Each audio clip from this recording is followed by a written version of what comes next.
ہمارے آج کے خطیب اور مہمان خصوصی پروفیسر ظفر احمد صدیقی صاحب جو علی گڑھ سے بنفس نفیس تشریف لائے ہیں، محترم معتبر ہمارے حاضر عزیز شیخ الجامعہ ڈاکٹر محمد اسلم پرویز صاحب، نائب شیخ الجامعہ پروفیسر شکیل احمد صاحب، اور یہاں موجود تمام اساتذہ، معزز خواتین و حضرات، آج کا دن یونیورسٹی کی پورے سال کی تاریخ میں سب سے معتبر دن کہلاتا ہے، کیونکہ یہ یادگاری آزاد خطبے کے نام سے منسوب ہے، اور ہماری خوش بختی ہے کہ ملک کے تمام بڑے اسکالرس جن کا تعلق اردو زبان اور تہذیب سے بھی ہے، وہ ہماری دعوت پر یہاں آتے رہے ہیں۔ پروفیسر احمد کمال صاحب آئے، اس کے بعد پروفیسر اختر الباسط صاحب آئے، اور اس کے بعد پروفیسر اشتیاق احمد جلی صاحب، اور آج اسی سلسلے کی یہ چوتھی کڑی میں پروفیسر ظفر احمد صدیقی صاحب یہاں موجود ہیں۔ سب کی خدمت میں میرا سلام، السلام علیکم۔ ہم تمام اپنی اچھی تقاریب کا آغاز تلاوت قرآن پاک سے کرتے ہیں، تو میں آواز دے رہا ہوں محمد صلاح الدین صاحب، جو پی ایچ ڈی کے اسکالر ہیں شعبہ اسلامیات کے۔ محمد صلاح الدین صاحب اسٹیج پہ تشریف لائیں اور اس خوبصورت جلسے کا افتتاح تلاوت قرآن پاک سے شروع کریں۔ السلام علیکم ورحمۃ اللہ۔ اعوذ باللہ من الشیطان الرجیم، بسم اللہ الرحمن الرحیم۔ ألم تر أن الله يسبح له من في السماوات والأرض والطير صافات كل قد علم صلاته وتسبيحه والله عليم بما يفعلون ولله ملك السماوات والأرض وإلى الله المصير ألم تر أن الله يزجي سحابا ثم يؤلف بينه ثم يجعله ركاما فترى الودق يخرج من خلاله وينزل من السماء من جبال فيها من برد فيصيب به من يشاء ويصرفه عن من يشاء يكاد سنا برقه يذهب بالأبصار يقلب الله الليل والنهار إن في ذلك لعبرة لأولي الأبصار والله خلق كل دابة من ماء فمنهم من يمشي على بطنه ومنهم من يمشي على رجلين ومنهم من يمشي على أربع يخلق الله ما يشاء إن الله على كل شيء قدير صدق الله العظيم۔ سورہ نور کی آیت نمبر 41 سے 45 تک کی آپ کے سامنے تلاوت کی گئی ہے۔ ان آیات کا ترجمہ سماعت فرمائیں۔ کیا آپ کو معلوم نہیں کہ آسمان و زمین کی تمام چیزیں اور پر پھیلائے اڑتے ہوئے پرندے سب اللہ کی پاکی بیان کرتے ہیں؟ ہر ایک کو اپنی بندگی کا طریقہ اور اپنی تسبیح معلوم ہے، اور یہ جو کچھ کرتے ہیں اللہ اس سے واقف ہیں۔ تمام آسمان و زمین میں اللہ ہی کی حکومت ہے، اور اللہ ہی کی طرف سب کو واپس آنا ہے۔ کیا آپ نے نہیں دیکھا کہ اللہ تعالیٰ بادل کو نکالتے ہیں، پھر اس کو آپس میں ملا دیتے ہیں، پھر اس کو تہ بتہ فرما دیتے ہیں، پھر تم دیکھتے ہو کہ اسی درمیان سے بارش برستی ہے، اور اللہ بادل کے پہاڑوں میں سے اولے برساتے ہیں، جس پر چاہتے ہیں گرا دیتے ہیں اور جس سے چاہتے ہیں اس کا رخ پھیر دیتے ہیں۔ ایسا معلوم ہوتا ہے کہ اس کی بجلی کی چمک آنکھوں کو اجک لے گی۔ اللہ رات اور دن کو بدلتے رہتے ہیں، یقیناً اس میں اہل نظر کے لیے عبرت کا موقع ہے۔ اللہ نے ہر جاندار کو پانی سے پیدا فرمایا ہے، پھر ان میں سے بعض پیٹ کے بل چلتے ہیں، بعض 2 پاؤں پر اور بعض 4 پاؤں پر۔ اللہ جو چاہتے ہیں بناتے ہیں، یقیناً اللہ تعالی ہر چیز پر قادر ہے۔ جزاک اللہ خیر۔ جزاک اللہ۔ یہ تھے ہمارے محمد صلاح الدین صاحب، جو پی ایچ ڈی اسلامیات میں ریسرچ اسکالر ہیں۔ علی گڑھ یونیورسٹی سے تشریف لائے جو بھی مہمان آتے ہیں تو ہم علی گڑھ کے ترانے میں بہت جھومتے ہیں، لیکن ہمارا بھی ترانہ کچھ ایسا ہی ہے کہ اس پہ بھی لوگ جھومتے ہیں، انگلیاں رکھتی ہیں، اور اس کو گلزار نے لکھا ہے۔ میں اپنے محترم پروفیسر ظفر احمد صدیقی صاحب کی خدمت میں وہ ترانہ ہمارے جو میڈیا سینٹر ہے وہ پیش کرنے جا رہے ہیں، اور اس کے فوراً بعد جو ہے مانو کے اوپر، منازعات کے اوپر مانو کی جانب سے ایک 10 منٹ کی ڈاکیومنٹری ہے، وہ ہم فوراً دیکھیں گے۔ اس کے بعد میں آپ کو زحمت دوں گا کہ آپ اس اسٹیج پہ تشریف لائیں، تو گلزار کا لکھا ہوا ترانہ، مانو کا ترانہ پیش ہوگا، اور اس کے بعد فوراً بعد منازعات پر 10 منٹ کی ڈاکیومنٹری ہماری یونیورسٹی کی بنائی ہوئی IMC کی جانب سے۔ تو پیش فرمائیے ترانہ مانو۔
سارے ہے درج روح میں،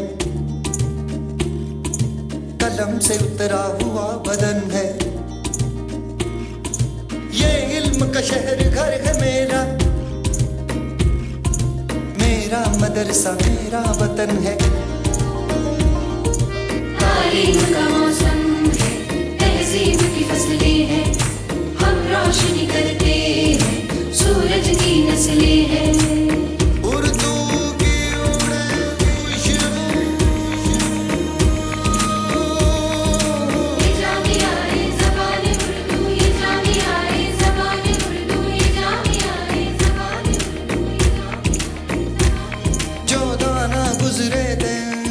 زمین سے جو دانا گزرے تھے اس زمین سے، وہ علم کے بیج بو گئے ہیں، بڑے ہوئے جب پودے بڑھ کے ہمارے قد اونچے ہو گئے ہیں،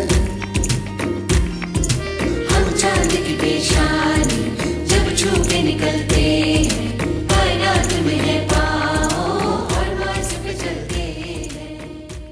ہمارے آج کے مہمان خصوصی پروفیسر ظفر احمد صدیقی صاحب، جو علی گڑھ سے تشریف لائے ہیں شعبہ اردو سے۔ اس اسٹیج پر تشریف فرما یہ تینوں ہستیاں، تینوں شخصیات کا تعلق، ایک بات مشترک یہ ہے کہ تینوں کا تعلق علی گڑھ سے رہا ہے۔ شکیل صاحب ہمارے مہمان خصوصی کی جسے ہندی میں کہتے ہیں کرم بھومی علی گڑھ ہے، اور شکیل صاحب کی جنم بھومی علی گڑھ ہے، اور ہمارے شیخ الجامعہ صاحب نے ڈاکٹریٹ علی گڑھ سے کیا ہے، تو علی گڑھ ان تینوں میں مشترک ہے، بہت حسین جگہ، اور ہمارا علی گڑھ کا کوئی مقابلہ نہیں۔ جس طرح سے انا نارائن ملا نے کہا کہ پنڈت نہرو اور ان کی کتاب کا ترجمہ کرتے ہوئے لکھا تھا کہ وہ بانس ہے اور میں کھپچی، تو ہماری اور علی گڑھ کی ہم لوگ منہ اٹھا کے دیکھتے ہیں علی گڑھ کی طرف کہ مانو ایک دن علی گڑھ بنے گی، اور فرق صرف ایک صفر کا ہے،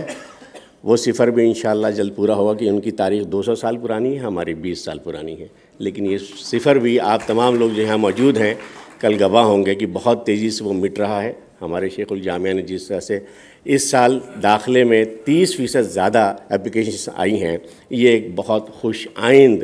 سگنل ہے کہ ہماری یونیورسٹی میں بچے جو راغب ہو رہے ہیں ان کی تعداد بہت تیزی سے بڑھ رہی ہے، اور یہ کارواں انشاءاللہ ایک دن اس منزل کو پہنچے گا جیسے جامعہ پہنچا، جیسے علی گڑھ پہنچی، اور وہ بہت دور نہیں ہے۔ مہمانوں کا خیر مقدم استقبال ہمارا فرض ہوتا ہے، اور اس کے لیے میں آواز دے رہا ہوں محترمہ ذیشان سارہ کو کہ وہ اسٹیج پر تشریف لائیں، اور اسی کے ساتھ ہمارے نائب شیخ الجامعہ محترم پروفیسر شکیل صاحب سے گزارش ہے کہ وہ شال پہنا کر ہمارے مہمان مکرم پروفیسر ظفر احمد صدیقی صاحب کا خیر مقدم استقبال فرمائیں۔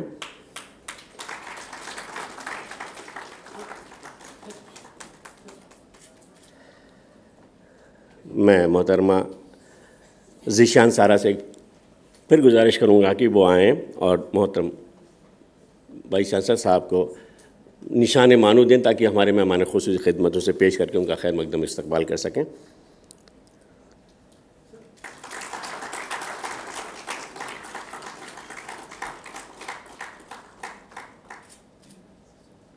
بہت شکریہ سر۔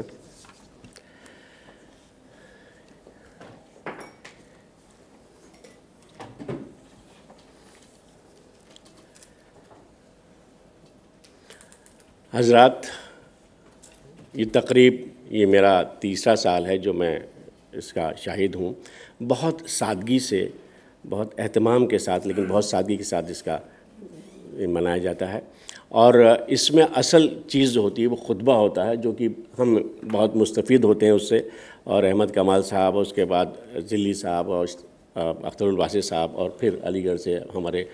ظفر صاحب تشریف لائے ہیں، اور وی سی صاحب پرسوں مجھ سے کہہ رہے تھے کہ ان سب خطبات کو کمپائل کر کے ایک کتابی صورت میں شائع کیا جائے تاکہ وہ ایک ویلیوبل اضافہ ہوگا اور لائبریری کے لیے اور ہمارے طلبہ خاص طور سے مستفید ہوں گے۔ تو انشاءاللہ اس سال اس خطبے کے ساتھ وہ کام بھی پورا ہو جائے گا۔ ظفر احمد صدیقی صاحب کا تعلق، جیسا کہ میں نے عرض کیا، کہ شعبہ اردو علی گڑھ مسلم یونیورسٹی سے ہے۔ آپ کی اگر تقریباً 40 سال سے درس و تدریس کا پیشہ ہے، اور بہت نامور، بہت محترم اساتذہ میں آپ کا شمار ہمیشہ سے ہوتا ہے، تحقیق کے حوالے سے خاص طور سے، کہ آپ پوری زندگی کی ابتدا جو آپ نے کی وہ ایک مدرس کے حیثیت سے، مفکر کے حیثیت سے، ایک نقاد اور ایک محقق کے حیثیت سے، اور آپ نے بی اے کیا بنارس ہندو یونیورسٹی سے اور ٹاپ کیا۔ آپ نے ایم اے عربک کیا بنارس علی گڑھ مسلم یونیورسٹی سے اور ٹاپ کیا۔ آپ نے ایم اے اردو کیا بنارس ہندو یونیورسٹی سے اور وہاں بھی ٹاپ کیا۔ تو تھرو آؤٹ ٹاپر رہے ہیں، اور آپ ان کی سادگی، ان کی جب گفتگو اگر آپ فرمائیں گے تو لگے گا کہ ان سے زیادہ سادہ انسان آپ نے اس سے پہلے نہ دیکھا ہوگا، اور آپ کے جو کارنامے ہیں، جو پیپر ہیں، جو کتابیں ہیں، پی ایچ ڈی آپ کا جو آبائی وطن ہے وہ گھوسی اعظم گڑھ، لیکن وہ اب گھوسی مئونات بھنجن ہو گیا ہے، اور ظاہر ہے کہ آپ جب تک طالب علم تھے تب تک اعظم گڑھ کے واسی تھے، اور اب مئونات بھنجن وہ ضلع ان کا جو گھوسی کا علاقہ ہے وہاں چلا گیا ہے۔ اس خطے میں سب سے بڑی جو شخصیت ہے وہ شبلی کی رہی ہے، اور آپ کی 17-18 جو بہت اہم کتابیں ہیں، بہت اہم موضوعات پہ لکھی ہیں، اس میں بیشتر جو ہے وہ شبلی کے حوالے سے۔ شبلی کے اثر سے اس خطے کے لوگ بالکل الگ نہیں ہو سکتے۔ وہ ان کے احسانات جو ہیں، ان کی جو تعلیمات ہے، اور ان کا جو دبدبہ ہے، اور ان کی جو موجودگی آج تک ہے، وہ آپ کو وہاں کے ذرے ذرے میں ملے گی، اور یہی وجہ غالباً ہے کہ ظفر احمد صدیقی صاحب نے شبلی کو جو احترام اور جو سارا سلسلہ ان کا ہے پی ایچ ڈی سے لے کر آج تک، ان کے تقریباً 40 سالہ آپ کی درس و تدریس کی، اس میں آپ نے 18 سال بنارس ہندو یونیورسٹی میں آپ وہاں رہے، اور اس کے بعد وہاں سے آپ علی گڑھ مسلم یونیورسٹی میں پچھلے 21 سالوں سے وابستگی آپ کی ہے۔ ہندوستان میں جتنی بھی اردو اکیڈمیاں ہیں یا ایسے ادارے ہیں جو اردو خدمت کرتے ہیں، اور جہاں سے بھی ایوارڈ ملتے ہیں، میں اس فہرست دیکھ رہا ہوں کہ اس فہرست میں کوئی ایسی اکیڈمی نہیں بچی ہے جہاں سے آپ کو ایوارڈ نہ ملا ہو۔ تو یہ ایک بہت لمبا چوڑا سلسلہ ہے جس میں سر نے مجھ سے کہا تھا کہ اس تفصیل میں مت جانا۔ جو آپ کی چند کتابیں ہیں اس میں سے میں 2-4 کے نام سے پڑھوں گا کہ شبلی شناسی کے اولین نقوش، یہ آپ کی غالباً پہلی کتاب ہے جو دارالمصنفین شبلی اکیڈمی نے شائع کی تھی۔ اس کے بعد ابتدائے عربی، یہ آپ کی کتاب اردو اسٹوڈنٹس کے لیے جو عربی سیکھنا چاہتے ہیں ان کے لیے بیسک ایک کتاب تھی. اس کے بعد کتاب نما جو بہت اہم رسالہ ادبی رسالہ ہے، اس میں حنیف نقوی نمبر جو ہے وہ آپ نے ہی اس کو پورا ایڈٹ کیا، اس میں لکھا تھا. اچھا، مقالہ نظیر یہ آپ کا ایک اہم کتابوں میں سے ہے جسے عرشیہ پبلیکیشن نے دلی سے آ گیا. شبلی کے علمی و ادبی خدمات، شبلی کی ادبی اور علمی خدمات یہ علی گڑھ مسلم یونیورسٹی نے شائع کیا ہے. اور شرح دیوان اردو غالب یہ آپ کا ایک بہت اہم کارنامہ ہے کہ کئی شرح لکھی گئی ہیں لیکن آپ کی شرح کو خاص طور سے بہت زیادہ کوٹ کیا جاتا ہے. دیوان نظیر آپ نے پبلش کیا، ایڈٹ کیا اور اسے پبلش کیا ہے. افکار اور شخصیات نام سے مختلف شخصیات کے اوپر آپ کی بہت بھاری بھرکم تصنیف ایک ہے. شبلی معاصرین کی نظر میں، یہ بہت سارا سلسلہ کتابوں کا تقریباً 20 کتابیں آپ کے نام سے منسوب ہیں. اور تنقیدی معروضات کے اوپر یہ آپ کی آخری کتاب ہے. اور نقوش معنی، انتخاب کلام آبرو، اس طرح سے بہت ساری آپ نے شعرا، کلاسیکل شعرا پہ اور کلاسیکل نثر نگاروں پر بہت کچھ لکھا ہے اور ایڈٹ کیا ہے. آپ حیرت کریں گے کہ ایک شخص اپنی زندگی میں اتنا کام کیسے کر سکتا ہے کہ آپ کے نیشنل انٹرنیشنل ریسرچ پیپرز کی تعداد 106 ہے جو ہندوستان، پاکستان اور دنیا کے تمام جرائد میں چھپے ہیں. 106 آپ کے ریسرچ پیپرز ہیں جو پبلش ہو چکے ہیں. اس کے علاوہ آرٹیکلز جو پبلش ہوئے ہیں آپ کے مختلف بڑے رسائل کے اندر، میں نام نہیں لوں گا، ہندوستان، پاکستان اور دنیا کے تمام رسائل، بڑے اہم رسالوں کے نام اس میں ہیں، وہ ان کی تعداد 32 ہے. سیمینارز، کانفرنسز، ورکشاپس جو آپ نے جس میں صدارت فرمائی اور پیپر پڑھے، مقالے پڑھے یا ابتدائی تقریر کی، ان کی تعداد 124 ہے. اور آپ کے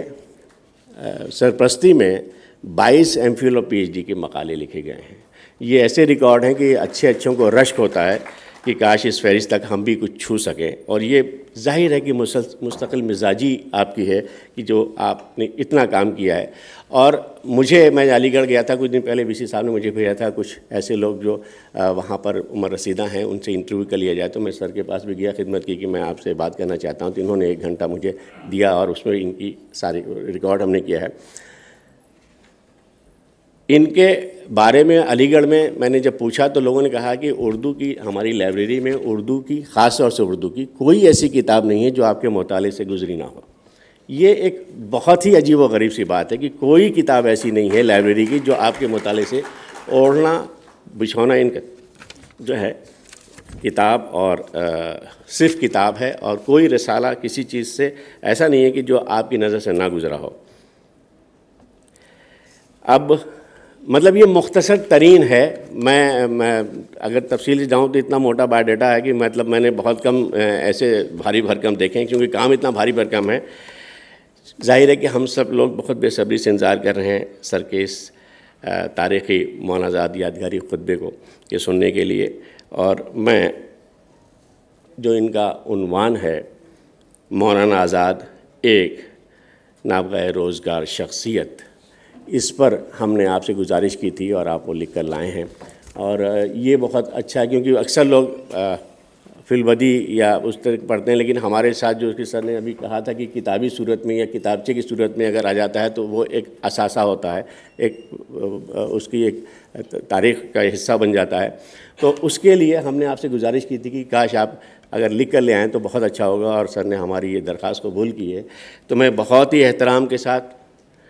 آواز دے رہا ہوں ہمارے آج کے خطیب محترم پروفیسر ظفر احمد صدیقی صاحب کی وہ تشریف لائیں اور اپنا یادگاری خطبہ پیش کریں. بسم اللہ الرحمن الرحیم. عالی جناب ڈاکٹر اسلم پرویز صاحب، vice chancellor Maulana Azad national Urdu university, ہمارے پرو وائس چانسلر صاحب محترم جناب انیس اعظمی صاحب، اساتذہ کرام،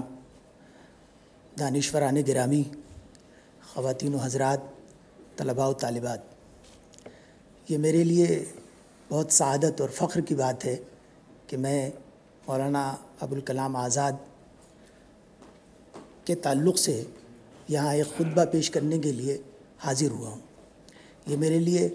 باعث تشکر بھی ہے اور باعث امتنان بھی، اور یقیناً یہ میری عزت افزائی ہے. یہاں اس سے پہلے بھی میری ایک بار حاضری ہو چکی ہے کئی سال پہلے، اور وہ بھی مولانا ابوالکلام آزاد کے حوالے سے مختلف شعبوں میں تقریبات منعقد ہو رہی تھیں، تو شعبہ عربی کی طرف سے مجھے مدعو کیا گیا تھا اور میں نے مولانا کے ترجمان القرآن کے حوالے سے ایک مقالہ یہاں پیش کیا تھا۔ میں سب سے پہلے یہ عرض کرنا چاہتا ہوں کہ اس ادارے میں آ کر مجھے جو خوشی محسوس ہوتی ہے، مجھے یہ محسوس ہوتا ہے کہ اس میں خود علی گڑھ مسلم یونیورسٹی کی روح کا کار فرما ہے، اور ایسا محسوس ہوتا ہے کہ انشاءاللہ یہ اسی کا مثنیٰ ثابت ہوگی، بلکہ کبھی کبھی درخت پرانا ہو جاتا ہے اور اس سے جو شاخیں نکلتی ہیں وہ زیادہ برگ و بار لاتی ہیں، زیادہ توانائی کا اظہار کرتی ہیں۔ تو مجھے امید ہے کہ انشاءاللہ یہ شاخ جو نئی شاخ ہے یہ ہمارے یونیورسٹی کا مثنیٰ ثابت ہوگی اور بعض پہلوؤں سے اس کے لیے رہنمائی کا فریضہ بھی انجام دے گی۔ علامہ اقبال کی ایک بہت مشہور نظم ہے ساقی نامہ،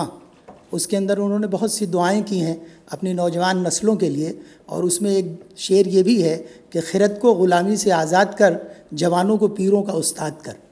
تو ہماری نئی نسلیں جو یہاں انشاءاللہ نکلیں گی وہ اپنے بوڑھوں کے لیے رہنمائی کا فریضہ انجام اس طرح دیں گی کہ انہوں نے علم و فن کو جس حد تک پہنچایا ہے، یہ ہماری نئی نسلیں علم و ادب کے کارواں کو اس سے اور آگے لے جائیں گی۔ اور ہمیشہ زندہ قوموں کا طریقہ یہی ہے کہ ان کی نئی نسلیں اپنے پرانے نسلوں کی وراثت کے تحفظ کے ساتھ ساتھ اس کو مسلسل آگے بڑھانے کا فریضہ انجام دیتی رہتی ہیں۔ ہماری یہ تمنائیں ہیں، دعائیں ہیں، انشاءاللہ یہ دعا پوری ہوگی۔ یہی کچھ ہے ساقی متاع فقیر، اسی سے فقیری میں ہوں میں امیر۔ یہ آج کا جو موضوع ہے مولانا ابوالکلام آزاد کی شخصیت سے متعلق، اس سے متعلق ایک بات میں اور عرض کروں گا، اور وہ یہ کہ مولانا آزاد کا انتقال 1958 میں ہوا، اور 1968 کی بات ہے۔ میں نے اپنے گھر میں ایک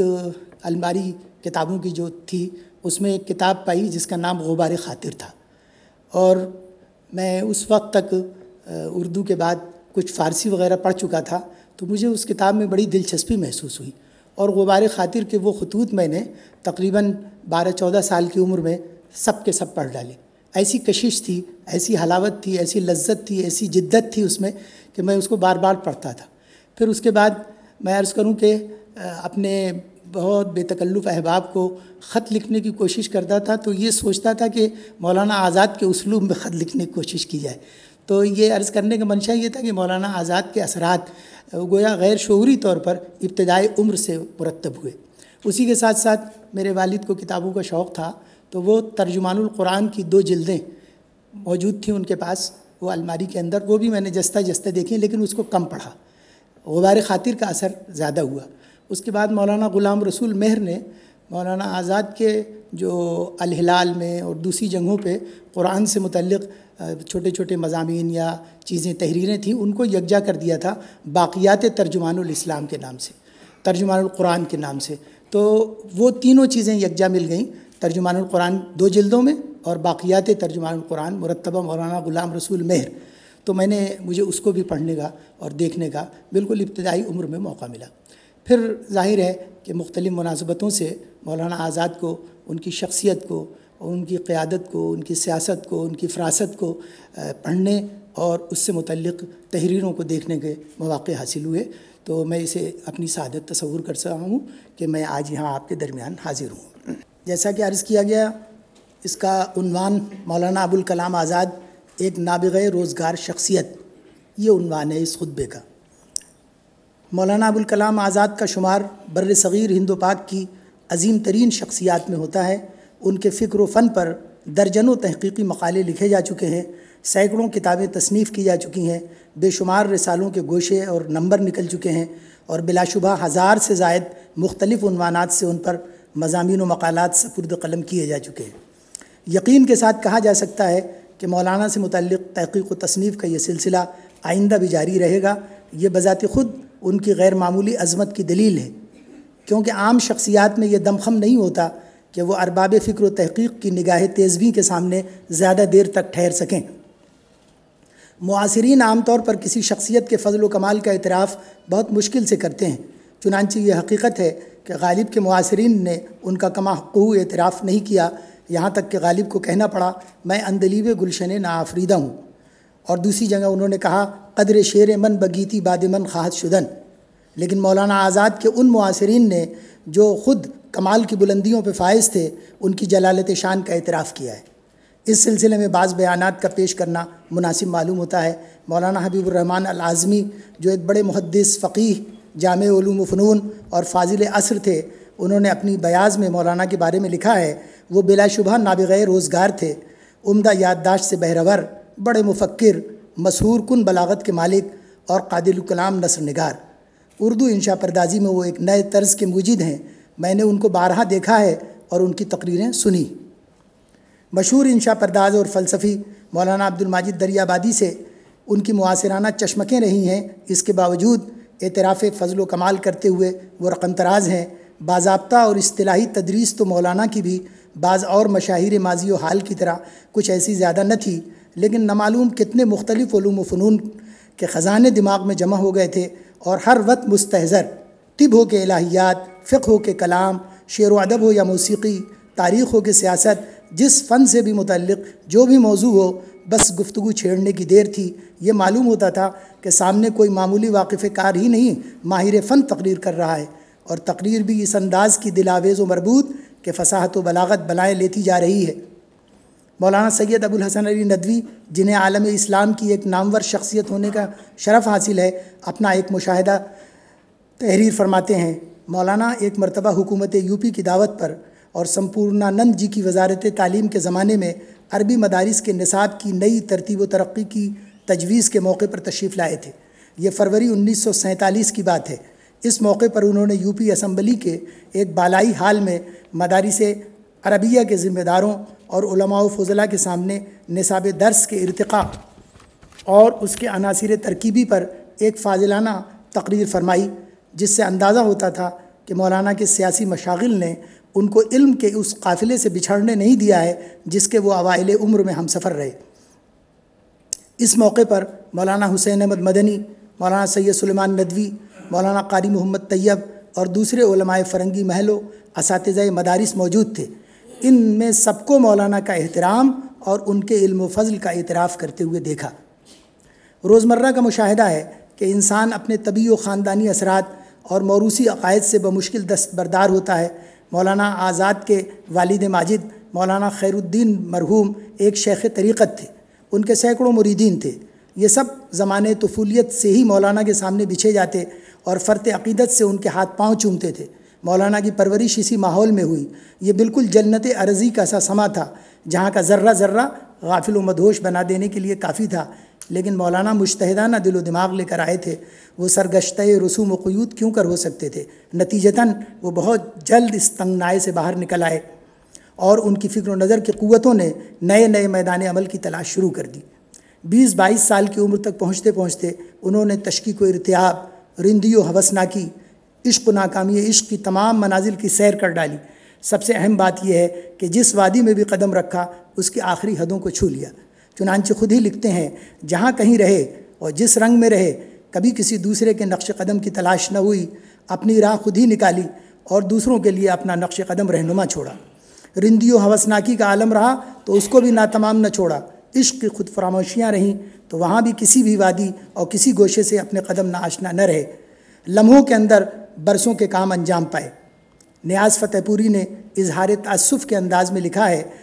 جس حد تک میرے ذاتی ربط اور مطالعے کا تعلق ہے، میں کہہ سکتا ہوں کہ اگر ان کی زندگی ایک خاص سانچے میں ڈھل کر وہ نہ ہو جاتی جو ہمارے سامنے آئی تو وہ خدا جانے کیا کیا ہو سکتے تھے۔ اگر وہ عربی شاعری کی طرف توجہ کرتے تو متنبی ہوتے، اگر وہ محض دینی و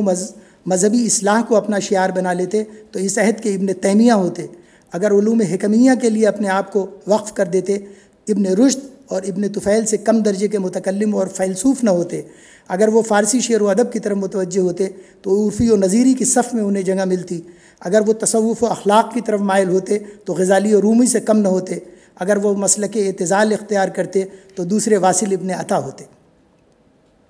اس میں کوئی شبہ نہیں کہ مولانا آزاد علم و فن کے جس شعبے کی طرف متوجہ ہوتے ان کا نام اس کے کاملون و مجددین میں ضرور شامل ہوتا، لیکن ان کی بلند حوصلگی اور علو ہمت نے انہیں اس کی اجازت نہ دی کہ وہ محض ایک علم یا ایک فن کے ہو کر رہ جائیں، دراصل وہ عنفوان شبابی سے یہ محسوس کرتے تھے کہ وہ محض مفسر، محدث، فقیہ، صوفی، حکیم، فیلسوف یا شاعر و ادیب بننے کے لیے پیدا نہیں ہوئے ہیں، بلکہ انہیں مختلف علوم و فنون میں تبحر و کمال کے ساتھ ساتھ قوم کی قیادت و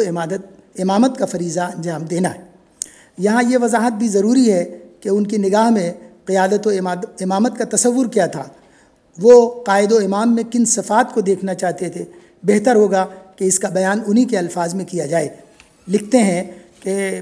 بڑوں کا عذر ہوتا ہے کہ وقت ساتھ نہیں دیتا اور سر و سامان و اسباب کار فراہم نہیں، لیکن وقت کا فاتح و عظیم اٹھتا ہے اور کہتا ہے کہ اگر وقت ساتھ نہیں دیتا تو میں اس کو ساتھ لوں گا، اگر سر و سامان نہیں ہے تو اپنے ہاتھوں سے تیار کروں گا، اگر زمین موافق نہیں تو آسمان کو اترنا چاہیے، اگر آدمی نہیں ملتے تو فرشتوں کو ساتھ دینا چاہیے، اگر انسانوں کی زبانیں گونگی ہو گئی ہیں تو پتھروں کو چیخنا چاہیے، اگر ساتھ چلنے والے نہیں تو کیا مذائقہ درختوں کو دوڑنا چاہیے، اگر دشمن بے شمار ہیں تو آسمان کی بجلیوں کی بھی کوئی گنتی نہیں، اگر رکاوٹیں اور مشکلیں بہت ہیں تو پہاڑوں اور طوفانوں کو کیا ہو گیا کہ راہ صاف نہیں کرتے۔ وہ زمانے کا مخلوق نہیں ہوتا کہ زمانہ اس سے اپنی چاکری کرائے، وہ وقت کا خالق اور عہد کا پالنے والا ہوتا ہے اور زمانے کے حکموں پہ نہیں چلتا، بلکہ زمانہ آتا ہے تاکہ اس کی جنبش لب کا انتظار کرے۔ وہ دنیا پر اس لیے نظر نہیں ڈالتا کہ کیا ہے جس سے دامن بھر لوں، وہ یہ دیکھنے کے لیے آتا ہے کہ کیا نہیں ہے جس کو پورا کر دوں۔ اس کا مائع خمیر بخشش و نوال ہے، طلب و سوال نہیں۔ اس کی نظریں طاق کی بلندی نہیں ناپتیں، ہمیشہ اپنے ہاتھ کی رسائی اور قد کی بلندی دیکھتی رہتی ہیں۔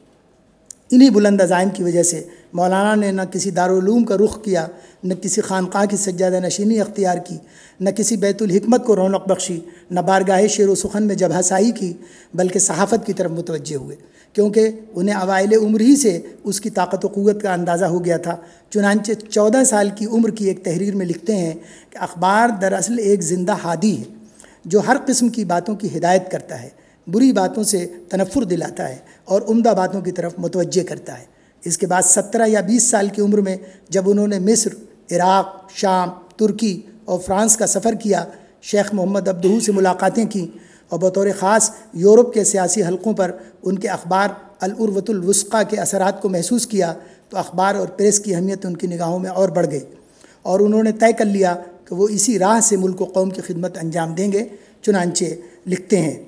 واپسی کے بعد کچھ دنوں تک غور کیا کہ مجھے کیا طریقہ کار اختیار کرنا اور پروگرام بنانا چاہیے۔ میں اس نتیجے پہ پہنچا کہ ہمیں اپنے خیالات کو پبلک تک پہنچا کر اپنی موافقت کے لیے راہ عامہ بیدار کرنا چاہیے، اس لیے ایک اخبار جاری کرنا ضروری تھا۔ ان کے اس خواب کی تعبیر الہلال کی شکل میں ظاہر ہوئی۔ چنانچہ اس کے پہلے شمارے میں لکھتے ہیں، سن 1906 کی موسم سرما کی آخری راتیں تھیں جب امرتسر میں میری چشم بیداری نے ایک خواب دیکھا۔ انسان کے ارادوں اور منصوبوں کو جب تک ذہن و تخیل میں ہیں عالم بیداری کا خواب ہی سمجھنا چاہیے۔ کامل 6 برس اس کی تعبیر کی عشق آمیز جستجو میں صرف ہو گئے۔ امیدوں کی خلش اور دلوں کی سوزش نے ہمیشہ مضطرب رکھا اور یاس و قنوط کا ہجوم بارہا حوصلہ و عزم پر غالب آ گیا، لیکن الحمدللہ کہ ارادے کا استحکام اور توفیق الہی کا جذبہ ہر حال میں طمانینت بخش تھا، یہاں تک کہ آج اس خواب عزیز کی تعبیر عالم وجود میں پیش نظر ہے۔ یہاں ایک سوال یہ پیدا ہوتا ہے کہ آخر مولانا کن خیالات کو پبلک تک پہنچا کر اپنی موافقت کے لیے رائے عامہ ہموار کرنا چاہتے تھے؟ اس کا جواب یہ ہے کہ کانگریس نے آزادی ہند کی جو تحریک شروع کی تھی، انگریز مسلمانوں کو اس سے دور رکھنا چاہتا تھا۔ دوسری جانب سر سید کی تعلیمی تحریک کی بنا پر مسلمانوں کے ایک بڑے طبقے میں انگریزوں کا احترام پیدا ہو چکا تھا، اس لیے وہ بھی ملکی مسائل میں انگریزوں سے براہ راست الجھنے کے بجائے بلقان اور طرابلس کے مسائل پر گفتگو کرنا زیادہ پسند کرتے تھے۔ ان حالات میں مولانا کا نقطہ نظر یہ تھا کہ قومی آزادی کے حصول کی کوشش اسی وقت بارور ہو سکتی ہے جب کہ ہندوستان کی دونوں بڑی قومیں مذہب و ملت کے اختلاف کو کم کر کے آزادی وطن کے محاذ پر متفق و متحد ہو جائیں۔ اس کے ساتھ ہی الہلال کے اجرا سے ان کا دوسرا بڑا مقصد یہ تھا کہ مسلمانوں کو قرآن پاک اور اسلام کی طرف مراجعت کی دعوت دی جائے۔ چنانچہ انہوں نے اپنے مضامین الامر بالمعروف والنہی عن المنکر، القسطاس المستقیم، الجہاد فی الاسلام، عید الاضحیٰ، موعظۃ و ذکریٰ، الحج، محرم الحرام اور حقیقت الصلاۃ وغیرہ میں بارہا اس بات پر زور دیا کہ اسلامی معاشرے میں انتشار اور پراگندگی کا ظہور صرف اس لیے ہوا کہ مسلمانوں نے تعلیمی، تمدنی اور سیاسی زندگی میں قرآن حکیم کی رہبری تلاش نہ کی اور ادھر ادھر بھٹکتے رہے۔ مولانا کا تیسرا مقصد یہ بھی تھا کہ اردو میں صحافت کا ایک اعلیٰ معیار اور نیا اسلوب وجود میں آئے۔ اس میں کوئی شبہ نہیں کہ اپنے اشاعت کے ابتدائی دنوں میں ہی الہلال عوام و خواص سب کے دل و دماغ پر آندھی اور طوفان کی طرح چھا گیا۔ ایسا نہیں ہے کہ ان دنوں اردو میں اخبارات و جرائد کا قحط تھا۔ البشیر، مشرق، مسلم گزٹ، ہندوستانی، پیسہ اخبار، زمیندار، مساوات اور ہمدرد اس زمانے کے مشہور اخبارات تھے، لیکن جو بات الہلال میں تھی کسی میں نہ تھی۔ الہلال کی مقبولیت کے متعدد اسباب تھے۔ اس میں سر فہرست اس کے مدیر کا تبحر علمی اور ساحرانہ اسلوب تھا، دوسرے روح عصر سے اس کی مطابقت تھی، تیسرے اس کے مواد و مشتملات کی ندرت و ترفگی تھی، چوتھے اس کا سوری حسن تھا کہ اس کے حروف اعلیٰ درجے کے ٹائپ کے تھے، طباعت دیدہ زیب تھی، یہ کلکتے میں اعلیٰ درجے کی مشینوں پہ چھپتا تھا، اس کا طباعتی معیار مصر، ترکی اور برطانیہ کے صفحے اول کے اخبارات جیسا تھا، اور سب سے بڑھ کر مولانا کا یہ بلند نقطہ نظر تھا کہ اخبار کا اصل کام امر بالمعروف اور نہی عن المنکر ہے۔ چنانچہ وہ کہتے تھے کہ جو اخبار اپنی قیمت کے سوا کسی انسان یا جماعت سے کوئی رقم لینا جائز رکھتا ہے وہ اخبار نہیں بلکہ اس فن کے لیے ایک دھبا اور آر ہے۔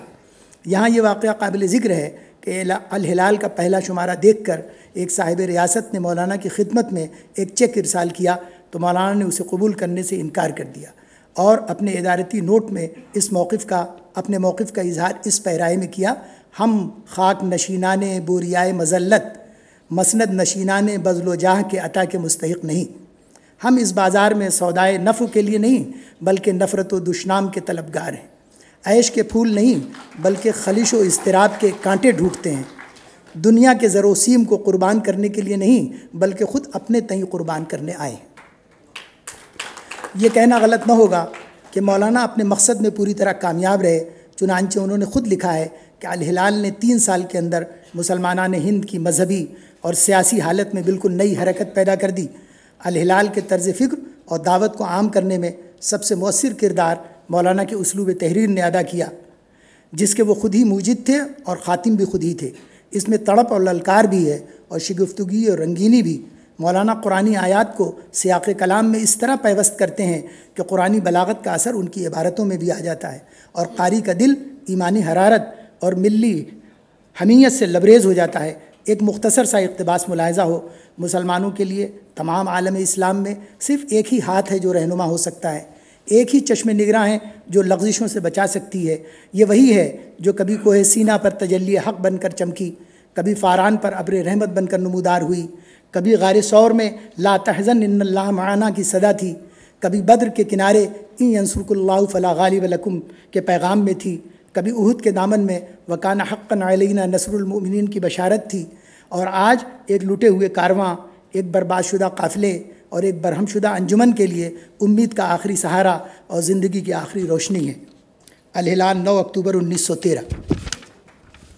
رشید احمد صدیقی نے اس انداز تحریر کی داد ان الفاظ میں دی ہے: انہوں نے الہلال کا لب و لہجہ اور مواد کلام پاک سے لیا اور براہ راست قرآن پاک کو اپنے اسلوب کا سرچشمہ بنایا، وہی انداز بیان، وہی زور کلام اور وعد و تحدید کے وہی تازیانے جو پہاڑوں پر رائشۂ سیما ابتاری کر دیں۔ مولانا عبد الماجد دریابادی جو خود ایک صاحب طرز ادیب و انشا پرداز ہیں، الہلال کے حوالے سے لکھتے ہیں: خدا جانے کتنے نئے اور بھاری بھرکم لغات اور نئی ترکیبیں، نئی تشبیہیں، نئے استعارے اور نئے اسلوب بیان ہر ہفتے اس علمی و ادبی ٹکسال سے ڈھل کر باہر نکلنے لگے، اور جاذبیت کا یہ عالم تھا کہ نکلتے ہی سکہ رائج الوقت بن گئے۔ حالی و شبلی کی سلاست و سادگی سر پیٹتی رہی اور اکبر الہ آبادی و عبدالحق سب ہائیں ہائیں کرتے رہ گئے۔ اہل علم و نظر کا اتفاق ہے کہ مولانا آزاد نے اردو صحافت کو کلاس 6 کا درجہ عطا کیا۔ الہلال اور البلاغ کے مضامین صحافتی نہیں ادبی حیثیت رکھتے ہیں، اور یہ صرف مولانا آزاد کی خصوصیت ہے کہ مدیر کی حیثیت سے انہیں ادب کے صفحے اول میں جگہ ملی۔ انگریز حکومت جب الہلال اور البلاغ کی تاب نہ لا سکی اور برطانوی استبداد کی بنیادیں ہلنے لگیں تو اس نے مختلف ہیلوں و بہانوں سے ان دونوں اخبارات کو یکے بعد دیگرے بند کر دیا۔ 1916 میں خود مولانا کو رانچی میں نظر بند کر دیا۔ اس وقت وہ اپنی شہرت کے بام عروج کو پہنچ چکے تھے۔ اور لوگوں کو ہر طرف ان کے حالات جاننے کا اشتیاق تھا۔ الہلال اور البلاغ کے محتمم اشاعت جناب فضل الدین احمد نے اس موقع کو غنیمت جانا اور مولانا سے درخواست کی کہ وہ اپنے سوانحی حالات قلم بند کر دیں۔ وہ ان دنوں ترجمان القرآن کی تصنیف میں مشغول تھے، تاہم فضل الدین احمد کے اصرار پہم پر وہ جو کچھ لکھتے گئے ان کے حوالے کرتے گئے۔ فضل الدین احمد نے مولانا کی نظر ثانی کے بغیر 1919 میں تذکرہ کے نام سے اسے شائع کر دیا۔ مولانا بطور اعتذار لکھتے ہیں، لوگوں نے اپنی دل جمعی و فراغ خاطر کی یادگاریں چھوڑی ہیں، اپنی پریشاں خاطری و پراگندگی طبع کی بھی ایک یادگار رہے تو بہتر ہے۔ مولانا نے تذکرے کا آغاز اپنے بعض خاندانی بزرگوں کے ذکر سے کیا ہے۔ اس ضمن میں انہوں نے ان کی حق گوئی، صداقت پرستی، استقامت اور اعلاء کلمت اللہ کے بعض واقعات بھی بیان کیے ہیں۔ یہیں سے ان کا رخ اصحاب دعوت و عزیمت، پھر ان کے بالمقابل علماء سو کی جانب مڑ گیا ہے۔ اس طرح کئی سو صفحات کی یہ کتاب تیار ہو گئی۔ کتاب کی ضخامت کو متوازن کرنے کے لیے اسے 2 حصوں میں تقسیم کر دیا گیا۔ تذکرہ اصل کتاب کا پہلا حصہ ہے، افسوس کہ اس کے دوسرے حصے کی اشاعت کی نوبت ہی نہ آ سکی۔ بعض اہل علم کا یہ خیال بالکل درست معلوم ہوتا ہے کہ اس کتاب میں حضرت حسین، امام مالک، امام احمد ابن حنبل اور علامہ ابن تیمیہ جیسے اصحاب دعوت و عزیمت کا تذکرہ مولانا نے اس انداز میں کیا ہے جیسے وہ خود کو ان اکابر کا جانشین تصور کرتے ہیں۔ مثلا شیخ جمال الدین کی دنیا سے بے تعلقی کے ذکر کے بعد لکھتے ہیں، عجب نہیں کہ یہ بادۂ کہن وقت کی خمار آلیتیوں کے الرغم پھر جام و مینا کی گردش تک پہنچے، اور یہ سرمستی پارینہ داروئے تازہ سے ترکیب پا کر ہنگامہ گزشتہ اور شورش رفتہ کی دست افشانیوں اور پاکوبیوں کا عالم اثر نو پھر تازہ کر دے۔ ببد مستی سزد گر متہم سازد مرا ساقی، ہنوز از بادۂ پارینام پیمان بودارت۔ حقیقت یہ ہے کہ انہوں نے جس طرح صحافت کو قوم و ملک کی قیادت و امامت کے ذریعے اور وسیلے کے طور پر اپنایا تھا، اسی طرح تذکرہ لکھ کر انہوں نے یہ تاثر دینا چاہا ہے کہ عصر حاضر میں قیادت و امامت کی صفات ان کی ذات میں مجتمع ہے، اور جس طرح اسلاف طاغوتی طاقتوں کے سامنے ڈٹ گئے تھے، اسی طرح موجودہ دور میں بھی وہ برطانوی استحصال کے مد مقابل کوہ عظیمت بنے ہوئے ہیں۔ 25-26 برس کی عمر میں ہی مولانا کو یہ احساس تھا کہ وہ قرآن پاک کے علوم و معارف کے دروازے ان پہ کھول دیے گئے، اور یہ کہ مروجہ تفسیروں میں جو کچھ لکھا گیا ہے وہ کافی و شافی نہیں۔ 2 نومبر 1915 کو البلاغ کے پہلے شمارے میں الہلال مرحوم کی خدمات کا ذکر کرتے ہوئے تحریر فرماتے ہیں، جو کچھ اب تک زبان و قلم کے حوالے ہوا وہ اس کے مقابلے میں کہ ابلتے ہوئے چشمے اور بھڑکتے ہوئے شعلے کی طرح سینے میں جوش زن ہے، علم اللہ کے ایک قطرہ دریا اور ایک ذرہ صحرا سے زیادہ نہیں۔ علالخصوص قرآن حکیم اور علوم و معارف نبویہ کے متعلق تو یقین کرنا چاہیے کہ اب تک 1000 میں سے ایک بات بھی جی بھر کر کہہ نہ سکا، اور جو کچھ کہا گیا اس کے لیے بھی 100,000 حسرت و داغ کہ نہ تو بقدر شوق وسعت گفتار پائی اور نہ بقدر ہمت سامان و وسائل ہی ہاتھ آئے۔ وہ علیم و خبیر ہی بہتر جانتا ہے کہ گزشتہ 6-7 سالوں کے اندر نہ صرف قرآن حکیم بلکہ تمام علوم اسلامیہ کے درس و بصیرت کے کیسے کیسے غیر مفتوح دروازے اس عاجز پر کھولے ہیں۔ اس سے اندازہ ہوتا ہے کہ اوائل عمر ہی سے مولانا قرآن پاک سے متعلق علوم و معارف کو پیش کرنے کی شدید خواہش رکھتے تھے۔ ترجمان القرآن ان کے اسی خواب کی تعبیر ہے۔ اس کی پہلی جلد 1930 میں اور دوسری 1936 میں شائع ہوئی۔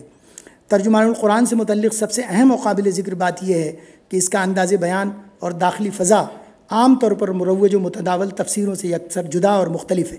بات یہ ہے کہ مولانا آزاد نے یہ کتاب مقلدانہ نہیں بلکہ مجتہدانہ انداز میں لکھی ہے۔ انہوں نے برسوں قرآن پاک کا مطالعہ کیا، سینکڑوں سوالات اٹھائے، پھر ان کے حل تلاش کیے، بہت سے نئے نقطوں کی جانب پہلی بار متوجہ کیا، متعدد پرانے اشکالات کے نئے جوابات دیے،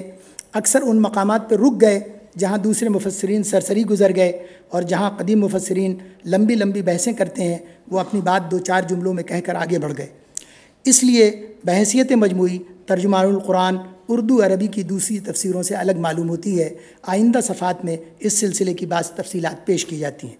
مولانا آزاد نے ترجمان القرآن میں جا بجا اس حقیقت کی جانب متوجہ کیا ہے کہ قرآن پاک اپنے طریق استدلال، طرز خطاب اور انداز بیان کے لحاظ سے سادہ و عام فہم ہے۔ اس کے بیانات منطق و فلسفے کے پیچ در پیچ مقدمات پر مبنی نہیں ہیں۔ مولانا کا خیال ہے کہ اس بنیادی حقیقت کو نظر انداز کر دینے کی بنا پر ہمارے اکثر مصنفین قرآن کے استدلال کی حکمت و بلاغت تک پہنچنے سے قاصر رہ گئے۔ اس اصول کے پیش نظر انہوں نے بہت سی آیات کی تفسیر انوکھے اور دلچسپ انداز میں کی ہے۔ مثال کے طور پر سورہ یونس کی 16ویں آیت قُلْ لَوْ شَاءَ اللَّهُ مَا تَلَوْتُهُ عَلَيْكُمْ وَلَا أَدْرَاكُمْ بِهِ فَقَدْ لَبِثْتُ فِيكُمْ عُمُرًا مِّن قَبْلِهِ أَفَلَا تَعْقِلُونَ کی تفسیر ملاحظہ ہو۔ لکھتے ہیں آیت کے پہلے حصے میں صداقت نبوت کی ایک سب سے زیادہ واضح اور وجدانی دلیل پیش کی ہے، جس کی حقیقت افسوس ہے کہ مفسرین نے پوری طرح واضح نہیں کی۔ فرمایا ساری باتیں چھوڑ دو، صرف اسی بات پر غور کرو کہ میں تم میں کوئی نیا آدمی نہیں ہوں جس کے خصائص و حالات کی تمہیں خبر نہ ہو،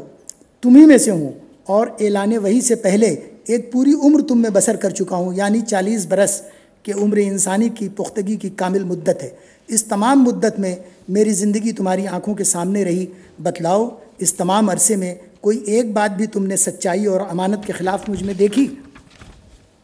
پھر اگر اس تمام مدت میں مجھ سے یہ نہ ہو سکا کہ کسی انسانی معاملے میں جھوٹ بولوں، تو کیا ایسا ہو سکتا ہے کہ اب خدا پر بہتان باندھنے کے لیے تیار ہو جاؤں اور جھوٹ موٹ کہنے لگوں کہ مجھ پر اس کا کلام نازل ہوتا ہے؟ کیا اتنی موٹی سی بات بھی تم نہیں پا سکتے؟ تمام علماء اخلاق و نفسیات متفق ہیں کہ انسان کی عمر میں ابتدائی 40 برس کا زمانہ اس کے اخلاق و خصائل کے ابھرنے اور بننے کا اصلی زمانہ ہوتا ہے۔ جو سانچہ اس عرصے میں بن گیا پھر بقیہ زندگی میں بدل نہیں سکتا۔ پس اگر ایک شخص 40 برس کی عمر تک صادق و امین رہا تو کیوں کر ممکن ہے کہ 41ویں برس میں قدم رکھتے ہی ایسا کذاب اور مفتری بن جائے کہ انسانوں ہی پر نہیں بلکہ فاطر السماوات والارض پر افترا کرنے لگے۔ ترجمان القرآن جلد 2 صفحہ 151۔ ترجمان القرآن کو دوسری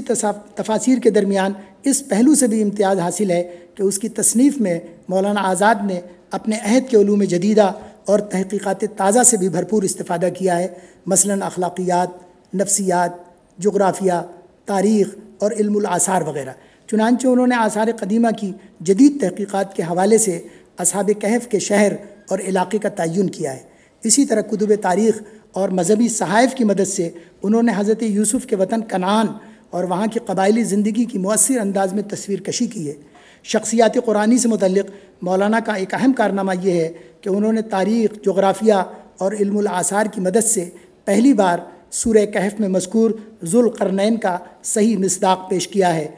عام طور پہ سکندر کو ذوالقرنین کا مصداق سمجھا جاتا ہے، لیکن انہوں نے ثابت کیا ہے کہ فارس کا بادشاہ سائرس اس کا مصداق تھا۔ مولانا کی یہ بحث تقریباً 25 صفحات پر پھیلی ہوئی ہے، جس کا خط باریک ہے اور ہر صفحے میں 35 سطریں ہیں۔ یہاں یہ بات قابل ذکر ہے کہ مولانا کی یہ تحقیق اہل علم کے حلقوں میں عام طور پر قبول کی گئی اور صدیوں کا ایک متنازع فی مسئلہ بڑی حد تک حل ہو گیا۔ مولانا سید ابو الحسن علی ندوی لکھتے ہیں سورہ کہف میں ذوالقرنین کی شخصیت، اس کی تاریخی حیثیت، اس کے زمانے کے تعین اور مصداق کے سلسلے میں انہوں نے جو داد تحقیق دی ہے اور جو قیمتی معلومات اور دستاویزی ثبوت فراہم کر دیے ہیں، ان میں ابھی تک میری معلومات میں کوئی بڑا اضافہ نہیں ہوا۔ مذکورہ بالا تفصیلات کی روشنی میں مولانا آزاد کی عالمانہ حیثیت کا بخوبی اندازہ لگایا جا سکتا ہے۔ مولانا آزاد کے امتیازات میں یہ بات بھی شامل ہے کہ وہ اردو کے ایک صاحب طرز ادیب و انشا پرداز ہیں۔ ان کے اسلوب خاص کی جلوہ گری کا آغاز الہلال کی ادارت سے ہوتا ہے، چنانچہ الہلال کے اجرا کا اصل مقصد قوم کی قیادت و رہنمائی تھی، اس لیے انہوں نے ایسا اسلوب بیان اختیار کیا جو تحریر کے بجائے تقریر یعنی خطابت سے قریب تر ہے۔ اس میں مرادف الفاظ اور ہمانی جملے اس طرح لائے جاتے ہیں کہ قاری ان سے محظوظ بھی ہوتا ہے اور متاثر بھی۔ ایک مثال ملاحظہ ہو، 6 نومبر 1912 کے الہلال میں لکھتے ہیں، اے عزیزان ملت، اے بقیہ ماتم زدگان اسلام، اگر یہ سچ ہے کہ دنیا کے کسی گوشے میں پیروان اسلام کے سروں پر تلوار چمک رہی ہے تو تعجب ہے اگر اس کا زخم ہم اپنے دلوں میں نہ دیکھیں۔ اگر اس آسمان کے نیچے کہیں بھی ایک مسلم پیرو توحید کی لاش تڑپ رہی ہے تو لعنت ہے ان 7 کروڑ زندگیوں پر جن کے دلوں میں اس کی تڑپ نہ ہو۔ اگر مراکش میں ایک حامی وطن کے حلق بریدہ سے خون کا فوارہ چھوٹ رہا ہے تو ہم کو کیا ہو گیا کہ ہمارے منہ سے دل و جگر کے ٹکڑے نہیں گرتے۔ اس اسلوب کی ارتقاء یافتہ شکل وہ ہے جہاں مولانا آزاد خوبصورت فارسی ترکیبوں، نادر تشبیہوں، انوکھے استعاروں سے حسن بیان کا جادو جگاتے ہیں۔ تذکرے کا یہ مختصر سا اقتباس ملاحظہ ہو، آنکھیں کھلیں تو عہد شباب کی صبح ہو چکی تھی اور خواہشوں اور ولولوں کی شبنم سے خارستان ہستی کا ایک ایک کانٹا پھولوں کی طرح شاداب تھا۔ اپنی طرف دیکھا تو پہلو میں دل کی جگہ سیماب کو پایا۔ دنیا پہ نظر ڈالی تو معلوم ہوا کہ اس صبح فریب کے لیے نہ تو سوزش و تپش کی دوپہر ہے، نہ ناامیدیوں ناکامی کی شام۔ یہ سارا شہرستان امید اور نگار خانہ نظر فریب صرف ایک ہمارے ہی دید و دل کی کامجوئیوں کے لیے بنا ہے۔ غبار خاطر کے خطوط اگرچہ نجی و بے تکلف مکاتبت کے معیار پہ پورے نہیں اترتے، لیکن دو باتیں ہر شک و شبے سے بالا تر ہیں۔ اول یہ کہ ان سے مولانا کی انفرادیت پسند طبیعت، افکار و اعلانات اور معمولات و مشاغل کا پورا اندازہ ہوتا ہے۔ دوم یہ کہ یہ خطوط ادبی نقطہ نظر سے ہمارے ادب عالی کا شاہکار ہے۔ غبار خاطر نے اردو انشاء پردازی کی تاریخ میں مولانا کی جگہ ہمیشہ کے لیے محفوظ کر دی ہے۔ غبار خاطر کا یہ اقتباس دیکھیں، لوگ بازار میں دکان لگاتے ہیں تو ایسی جگہ ڈھونڈ کر لگاتے ہیں جہاں خریداروں کی بھیڑ لگی ہو، اور میں نے جس دن دکان لگائی تو ایسی جگہ ڈھونڈ کر لگائی جہاں کم سے کم گاہکوں کا گزر ہو سکے۔ درکوئے ماں شکست دلی می خرند و بس، بازار خود فروشی ازاں سوئے دیگر است۔ مذہب میں، ادب میں، سیاست میں، فکر و نظر کی عام راہوں میں جس طرف بھی نکلنا پڑا اکیلے ہی نکلنا پڑا، کسی راہ میں بھی وقت کے قافلوں کا ساتھ نہ دے سکا۔ با رفیقان ز خود رفتہ سفر دست نداد، صحرائے جنوں حیف کہ تنہا کر دے۔ جس راہ میں بھی قدم اٹھایا وقت کی منزلوں سے اتنا دور ہوتا گیا کہ جب مڑ کے دیکھا تو گرد راہ کے سوا کچھ بھی دکھائی نہ دیتا تھا، اور یہ گرد بھی اپنی تیز رفتاری کی اڑائی ہوئی تھی۔ مولانا عبد الماجد دریابادی نے ان کے اسلوب کا تذکرہ کرتے ہوئے بجا طور پر لکھا ہے، تاریخ اردو میں ان کے نام مستقل باب ہی نہیں بلکہ بحیثیت صاحب طرز انشاء پرداز کے ان کے نام کا باب علی شان ہونا چاہیے۔ اردو کو انہوں نے ایک مستقل اور بالکل نیا اسلوب بیان عطا کیا ہے۔ یہ بات اور ہے کہ کوئی اور اس اسلوب کا نبھانا اپنے بس میں نہ پائے۔ اب آخر میں ہم عصر حاضر میں مولانا آزاد کی معنویت کے حوالے سے کچھ عرض کرنا چاہتے ہیں۔ اس سلسلے کی پہلی بات یہ ہے کہ مولانا کے دوسرے اوصاف و کمالات کی طرح ان کی سیاسی بصیرت بھی غیر معمولی تھی۔ ان کی دوربی نگاہوں نے وقت سے بہت پہلے یہ دیکھ لیا تھا کہ ہندوستان کی دونوں بڑی قوموں ہندو اور مسلمانوں کی ترقی و فلاح متحدہ قومیت میں مضمر ہے۔ اس کے برخلاف دو قومی نظریہ ان دونوں کے لیے عموماً اور مسلمانوں کے لیے خصوصاً سخت نقصان دہ، اس لیے وہ شروع سے آخر تک تقسیم ہند کے مخالف رہے۔ وقت اور حالات نے ثابت کیا کہ مولانا کا نقطہ نظر بالکل صحیح تھا۔ ہمارے ملک کے طبعی، تاریخی، لسانی اور جغرافیائی حالات آج بھی اسی کے متقاضی ہیں کہ یہاں کی عام قوموں کے مابین بالعموم اور ہندو و مسلم قوموں کے درمیان بالخصوص رواداری اور مفاہمت کے جذبات کو فروغ دیا جائے، بین المذاہب گفتگوؤں کے ذریعے غلط فہمیوں کا ازالہ کیا جائے اور امن و سلامتی سے متعلق اسلامی تعلیمات کو قول اور عمل دونوں ذرائع سے عام کیا جائے۔ مولانا کا دوسرا بڑا سیاسی کارنامہ یہ ہے کہ تقسیم ملک کے بعد جب مسلمانوں کی سیاسی حیثیت درجہ صفر کو پہنچ چکی تھی، انہوں نے مہاتما گاندھی اور پنڈت نہرو کے ساتھ مل کر ملک کے آئین اور دستور کی بنیاد سیکولرزم پر رکھی، جس میں اقلیتوں کو ہر میدان میں اکثریت کے مساوی حقوق عطا کیے گئے ہیں۔ اس وقت یہی آئین اور یہی دستور ملک میں ہمارے تحفظ کی علامت اور بقا کی ضمانت ہے۔ واضح رہے کہ دستور سازی کے ہر مرحلے پر مولانا عملی طور پر اس سے وابستہ رہے اور انہوں نے دستور ساز اسمبلی کو ادھر ادھر بھٹکنے سے محفوظ رکھا۔ مولانا کا تیسرا بڑا کارنامہ یہ ہے کہ تقسیم ملک کے روح فرسا حالات و واقعات کے درمیان انہوں نے مسلمانوں کو یہاں قیام کا حوصلہ بخشا، ساتھ ہی کاسالیسی اور خوشامد پسندی کی روش ترک کرنے کی تلقین کی۔ ان کے یہ الفاظ آج بھی ہمارے لیے منار نور ہیں۔ عزیزو، تبدیلیوں کے ساتھ چلو، یہ نہ کہو کہ ہم اس تغیر کے لیے تیار نہ تھے، بلکہ اب تیار ہو جاؤ۔ ستارے ٹوٹ گئے لیکن سورج تو چمک رہا ہے، اس سے کرنیں مانگ لو اور ان اندھیری راہوں میں بچھا دو جہاں اجالے کی سخت ضرورت ہے۔ میں تمہیں یہ نہیں کہتا کہ تم حاکمانہ اقتدار سے کہ مدرسے سے وفاداری کا سرٹیفکیٹ حاصل کرو اور کاسالیسی کی وہی زندگی اختیار کرو جو غیر ملکی حاکموں کے عہد میں تمہارا شعار رہا ہے۔ میں کہتا ہوں کہ جو اجلے نقش و نگار تمہیں اس ہندوستان میں ماضی کی یادگار کے طور پہ نظر آ رہے ہیں وہ تمہارا ہی قافلہ لایا تھا۔ انہیں بھلاؤ نہیں، انہیں چھوڑو نہیں، ان کے وارث بن کر رہو اور سمجھ لو کہ اگر تم بھاگنے کے لیے تیار نہیں تو پھر تمہیں کوئی طاقت بھگا نہیں سکتی۔ آؤ عہد کریں کہ یہ ملک ہمارا ہے اور ہم اس کے لیے ہیں، اور اس کی تقدیر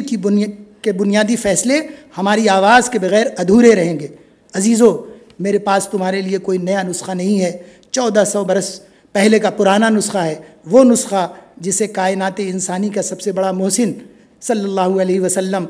نے پیش کیا تھا، اور وہ نسخہ قرآن کا یہ اعلان ہے، لا تہنوا ولا تحزنوا وانتم الاعلون ان کنتم مؤمنین۔ نہ تو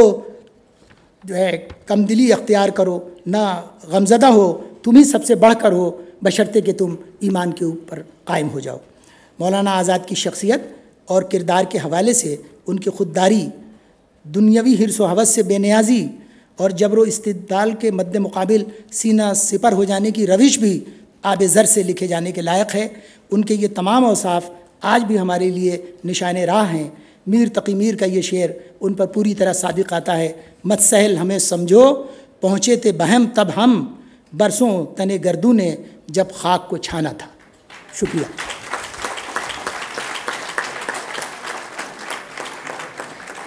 واہ واہ، بہت خوب، بہت بھرپور، اور ظاہر ہے کہ اس طرح کے جو خطبے ہوتے ہیں وہ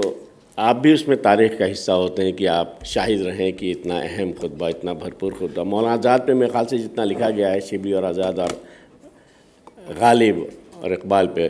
اتنا شاید کم ہی لوگوں پہ لکھا ہے۔ اور آزاد کے بارے میں یہ ہے کہ آزاد پر جو باتیں آپ نے ابھی اپنے خطبے میں فرمائی، وہ ہم ان کو محسوس کر رہے تھے بہت قریب سے، اور بہت اہم باتیں، چاہے وہ سیاسی تھی، چاہے ان کی جذباتی زندگی، ان کی ذاتی زندگی کی تھا، اور جس طرح سے ان کی رواداریاں لوگوں کے ساتھ، معاشرے کے ساتھ، عوام کے ساتھ اور پوری قوم کے ساتھ تھیں، اس کو بہت خوبصورت اس نظم پہ ہاتھ رکھا ہے، اور یقیناً ہم سب محظوظ ہوئے ہیں۔ سر کا کافی کام ہے مولانا آزاد کے اوپر، اور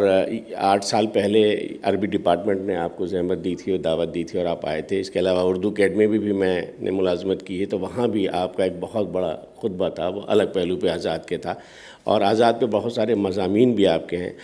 آزاد آج بھی ہماری رگوں میں دوڑتے پھرتے ہیں۔ میرا ایک ذاتی تجربہ ہے کہ ایوان اردو کا ایک خصوصی شمارہ نکالا گیا تھا آزاد صدی کے موقع پر، اور وہ 10,000 کاپیوں کا فیصلہ ہوا کہ چھاپیں گے، اور یہ تھا کہ یہ اتنا بڑا رسک نہ لیا جائے، اور میں نہیں، پورا ملک شاہد ہے کہ ایوان اردو کا وہ شمارہ بہت ضخیم 10,000 کاپیوں کا تھا، وہ 10 دن میں بک گیا تھا۔ تو مولانا آزاد کی جو مخمور سعیدی صاحب جو ایڈیٹر تھے، وہ حیران تھے کہ کیسے ہو سکتا ہے۔ اس کے فوراً بعد 5ویں دن 5,000 کاپیاں اور چھاپی گئیں، اور وہ بھی 5 دن میں بک گئیں۔ تو مولانا آزاد ہماری دھڑکنوں کے ساتھ ہمارے دلوں میں زندہ ہیں، ہمارے ذہنوں پر ان کا احسان خاص طور سے سر سید اور مولانا آزاد کا وہ کبھی کم نہ ہوگا۔ اور صدیقی صاحب چونکہ اس خانوادے سے تعلق رکھتے ہیں جو علم و ادب کی خدمت ایک زمانے سے کرتا آ رہا ہے۔ جب انگریز یہاں آیا اور اس نے بہت سارے ادارے قائم کیے، فورٹ ولیم کالج، اسی طرح رائٹرز بلڈنگ بنائی کلکتہ میں، تو ان کے پردادا رائٹرز بلڈنگ میں میر منشی تھے، اور انہوں نے واپس وطن آ کر ایک ادارہ قائم کیا تھا اپنے آبائی وطن میں، اور اس کے طالب علموں میں علامہ شبلی نعمانی بھی تھے، اور یہ ان کا ایک رشتہ بھی ہے شبلی کے ساتھ کہ ان کے پردادا کے قائم کردہ ادارے میں شبلی پڑھنے آئے تھے۔ تو ظاہر سی بات ہے بہت قربت کا ایک رشتہ ہو جاتا ہے، اور ان کے پردادا نے انہیں پڑھایا تھا۔ یہ اپنے آپ میں بڑے فخر کی بات ہے۔ بہرحال بہت بہت شکریہ سر، آپ تشریف لائے اور ہم مستفید ہوئے آپ کے اس تاریخی خطبے سے۔ ہمارے شیخ الجامعہ کے ذاتی طور پر اگر آپ لوگ جتنا جانتے ہیں، آپ سب جانتے ہیں ان کو، ان کی زندگی پر بھی شبلی سے زیادہ سر سید اور اس کے ساتھ ساتھ آزاد کا بہت اثر ہے، ان کی تعلیمات کا بہت اثر ہے، اور ان کی زندگی کا بہت اثر ہے، اور بار بار اکثر وہ کوٹ بھی کرتے ہیں۔ اور اس وقت چونکہ ان کی ذمہ داری ہے کہ وہ سربراہی فرما رہے ہیں اس مولانا آزاد نیشنل اردو یونیورسٹی کی، تو اس لیے اور بھی ان کا قریبی ایک رشتہ مولانا آزاد کے ساتھ ہے، اور ظاہر ہے کہ ہر وقت فکر میں رہتے ہیں کہ مولانا آزاد کے لیے ان کے نام سے کیا اور اسکیمس ہوں، کیا پروگرام ہو۔ اور یہ جو خطبہ ہمارا ہے، آپ کے آنے کے بعد سے اس کو اور وسعت ملی ہے۔ میں بہت ہی احترام سے آواز دے رہا ہوں اپنے شیخ الجامعہ کو جو آج صدارت فرما رہے ہیں اس جلسے کی، کہ وہ آئیں اپنے خیال سے نازم اپنے صدارتی خطبے سے نوازیں۔ ڈاکٹر اسلم پرویز صاحب۔ شکریہ۔ السلام علیکم۔ محترم پروفیسر ظفر صاحب، پروفیسر شکیل احمد صاحب، انیس اعظمی صاحب، میرے ساتھی اور رفقائے کار جو یہاں تشریف فرما ہیں، اور عزیز بچیوں اور بچوں، مجھے حقیقت یہ ہے کہ میں ابھی تک اس غبار سے باہر نہیں آ پا رہا جس میں ہم سب کو مبتلا کیا پروفیسر ظفر صاحب نے، اور میری تو خواہش تھی کہ یہ سلسلہ اور چلے، کم از کم اتنی ہی ضخامت کا اور اگر آپ مقالہ لکھ کے لاتے، کیونکہ جس ادب اور جس چاشنی اور علمیت کا ذکر مولانا آزاد کے تعلق سے ہم کرتے ہیں، اس کی کچھ جھلکیں آپ کی تحریروں میں نظر آ رہی ہیں۔ میں نے ایک ایک حرف آپ کا نہ صرف سنا بلکہ پڑھا اور بے انتہا محظوظ ہوا۔ مجھے امید ہے کہ آئندہ کسی موقع سے جب آپ تشریف لائیں گے تو اور مزید گفتگو اس انداز سے ہوگی۔ مولانا آزاد کے نام پہ قائم اس ادارے میں، بلکہ بات مولانا آزاد کی نہیں، میں یہ عرض کروں جو ایک خلش میرے دل میں ہمیشہ رہی ہے اور جس کا میں نے بارہا ذکر کیا ہے کہ انیس اعظمی صاحب نے ذکر کیا ہے ایوان اردو کے خصوصی شمارے کا جو مولانا آزاد کے نام سے نکالا گیا تھا۔ اس انداز کی تحریریں اور ان شخصیتوں کا ذکر، اور اس میں گاندھی جی بھی شامل ہیں، ہر بڑی شخصیت شامل ہے،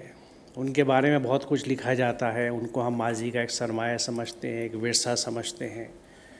ان کے جشن کرتے ہیں اور جہاں مناسبت ہوتی ہے سیلیبریٹ کرتے ہیں، جہاں ماتم کی ضرورت ہوتی ہے ماتم کرتے ہیں، لیکن somehow ہماری عملی زندگیوں میں ان کا کہیں پہ بھی کوئی اثر نظر نہیں آتا۔ یہ میرے لیے سب سے بڑا ایک خلش کی وجہ ہے کہ ہم کب تک سیلیبریٹ کریں گے، یاد رکھیں گے، ماضی کا ذکر کریں گے، لیکن مستقبل کی کوئی راہ، کوئی فکر اس انداز سے ترتیب نہیں دیں گے۔ مولانا آزاد کی شخصیت وہ شخصیت ہے کہ ہمارے تعلق سے دو پہلو بہت اہم ہیں، جہاں نہ صرف یہ کہ اس ادارے میں بلکہ اگر ہم سمجھ رکھتے ہیں تو ہم سب کی انفرادی زندگیوں میں اس رخ پہ کام کرنے کی اشد ضرورت ہے۔ پہلا رخ جیسا انہوں نے کہا، آپ نے بھی ذکر کیا کہ اس ملک میں رہنے کے لیے ہماری بقا کی بنیادی ضرورت اور ضمانت جو ہے وہ ہمارا باہم تعلق ہے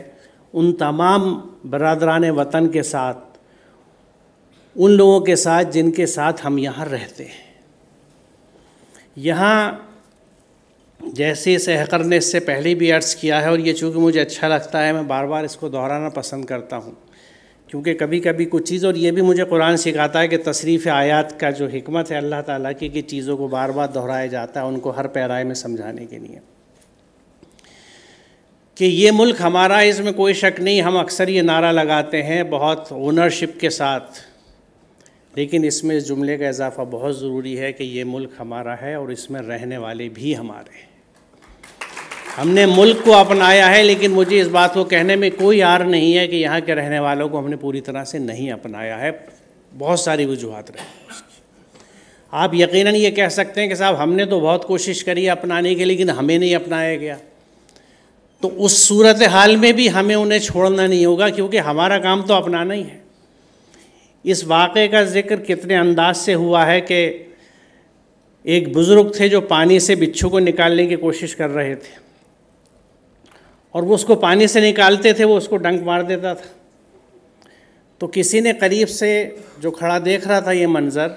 یہ سوچتے ہوئے کہ شاید یہ بزرگ اپنی عمر کی وجہ سے سٹھیا گئے، ان کو میں کچھ عقل دے دوں، یہ کہا کہ حضرت آپ بار بار اس کو نکال لیں اور یہ آپ کے ڈنک مار رہا ہے، چھوڑ دیجئے۔ تو انہوں نے کہا جب یہ اپنی بری عادت نہیں چھوڑ سکتا تو میں اپنی اچھی عادت کیوں چھوڑ دوں کہ اس کو پانی سے نکالوں۔ تو یہ جواز نہیں ہوتا کہ ہمیں ریسپانس نہیں مل رہی ہے تو ہمیں اپنا کام کرنا ہے، اگر ہم اس کام کے لیے بنے ہیں، اور حقیقتاً ہم اس کام کے لیے بنے ہیں، کیونکہ ہر اچھا انسان اس کام کے لیے بنا ہے کہ وہ انسانیت کے رشتوں کو مضبوط کرے، لوگوں کے ساتھ مل کے رہے۔ بہت سی وجوہات رہی ہیں اور اس میں سب سے بڑی وجہ ہم سب جانتے ہیں کہ وہ دردناک سانحہ تھا، ایک حادثہ تھا جو صرف اس بر صغیر نہیں بلکہ پوری انسانیت کی تاریخ میں ایک بہت بھیانک اور تکلیف دہ حادثہ تھا، تقسیم ملک کا۔ لیکن تقسیم ایک تھی، گزر گئی، جغرافیائی تقسیم سے زیادہ بری دلوں کی تقسیم ہے، جس کو ہمیں بھرنے کی کوشش کرنی چاہیے۔ میں مانتا ہوں کہ بڑے بھائی کی ذمہ داری ہوتی ہے، کیونکہ اکثر ہم یہ کہتے ہیں کہ اکثریت بڑے بھائی کی طرح ہے اور ہم تو چھوٹے بھائی ہیں، بڑے کو بڑے پن کا ثبوت دینا چاہیے، لیکن کبھی کبھی چھوٹے کو بھی تو آگے بڑھ کے اس محبت اور شفقت اور اپنائیت کا اظہار کرنا چاہیے کہ بڑے بھائی کے دل میں چیز پیدا ہو جائے کہ یہ تو ہمارا چھوٹا بھائی ہے، ہمیں اس سے رشتے جوڑنے ہیں۔ یہ اس وقت کی بڑی ضرورت ہے، جس کے لیے نہ صرف اس ادارے سے کوشش ہو سکتی ہے اور ہونی چاہیے، بلکہ ہم سب کو بھی اپنی زندگی میں، اور اس میں خاص طور سے ایک جو قدرتی میں کہوں گا ایک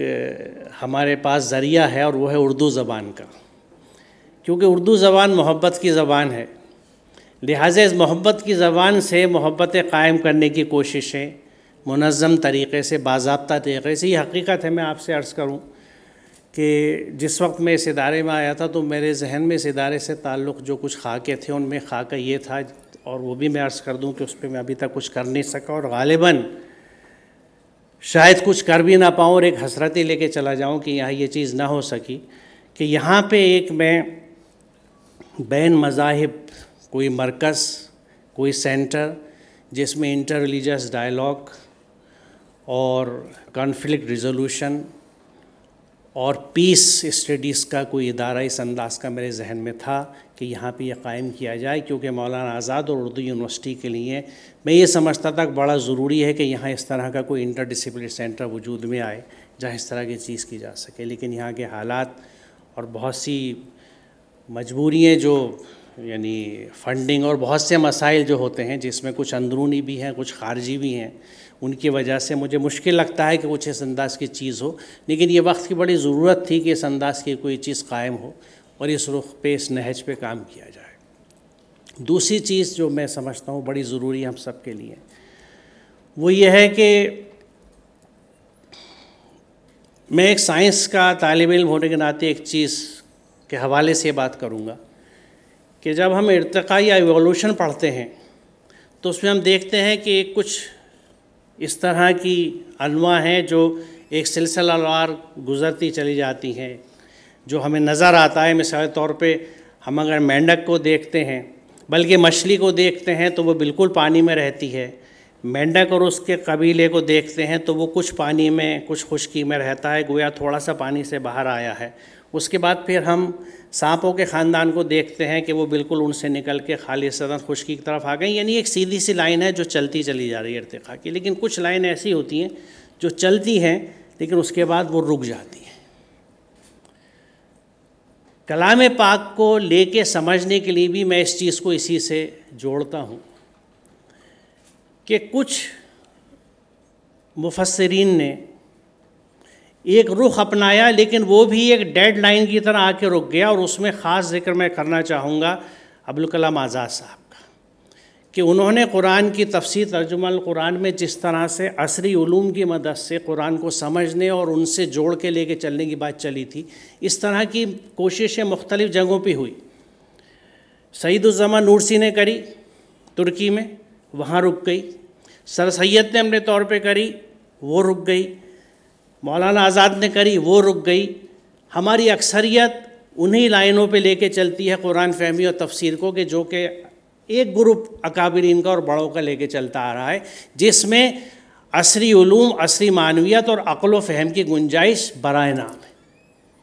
یہ ایک بہت اہم موضوع ہے، کیونکہ قرآن ہمارا یہ عقیدہ ہے، اور خود قرآن یہ کہتا ہے کہ یہ ایک ایسی کتاب ہدایت ہے، ایسی گائیڈ بک ہے جو صرف مسلمانوں کے لیے نہیں ہے، پوری انسانیت کے لیے ہے۔ مسلمانوں کو تو اس کی ذمہ داری دی گئی تھی، کسٹوڈیشپ دی گئی تھی، ایک امانت تھی دی گئی تھی، ہمیں امین بنایا گیا تھا کہ یہ گائیڈ بک ہم خود بھی عمل کریں اور سب تک پہنچائیں،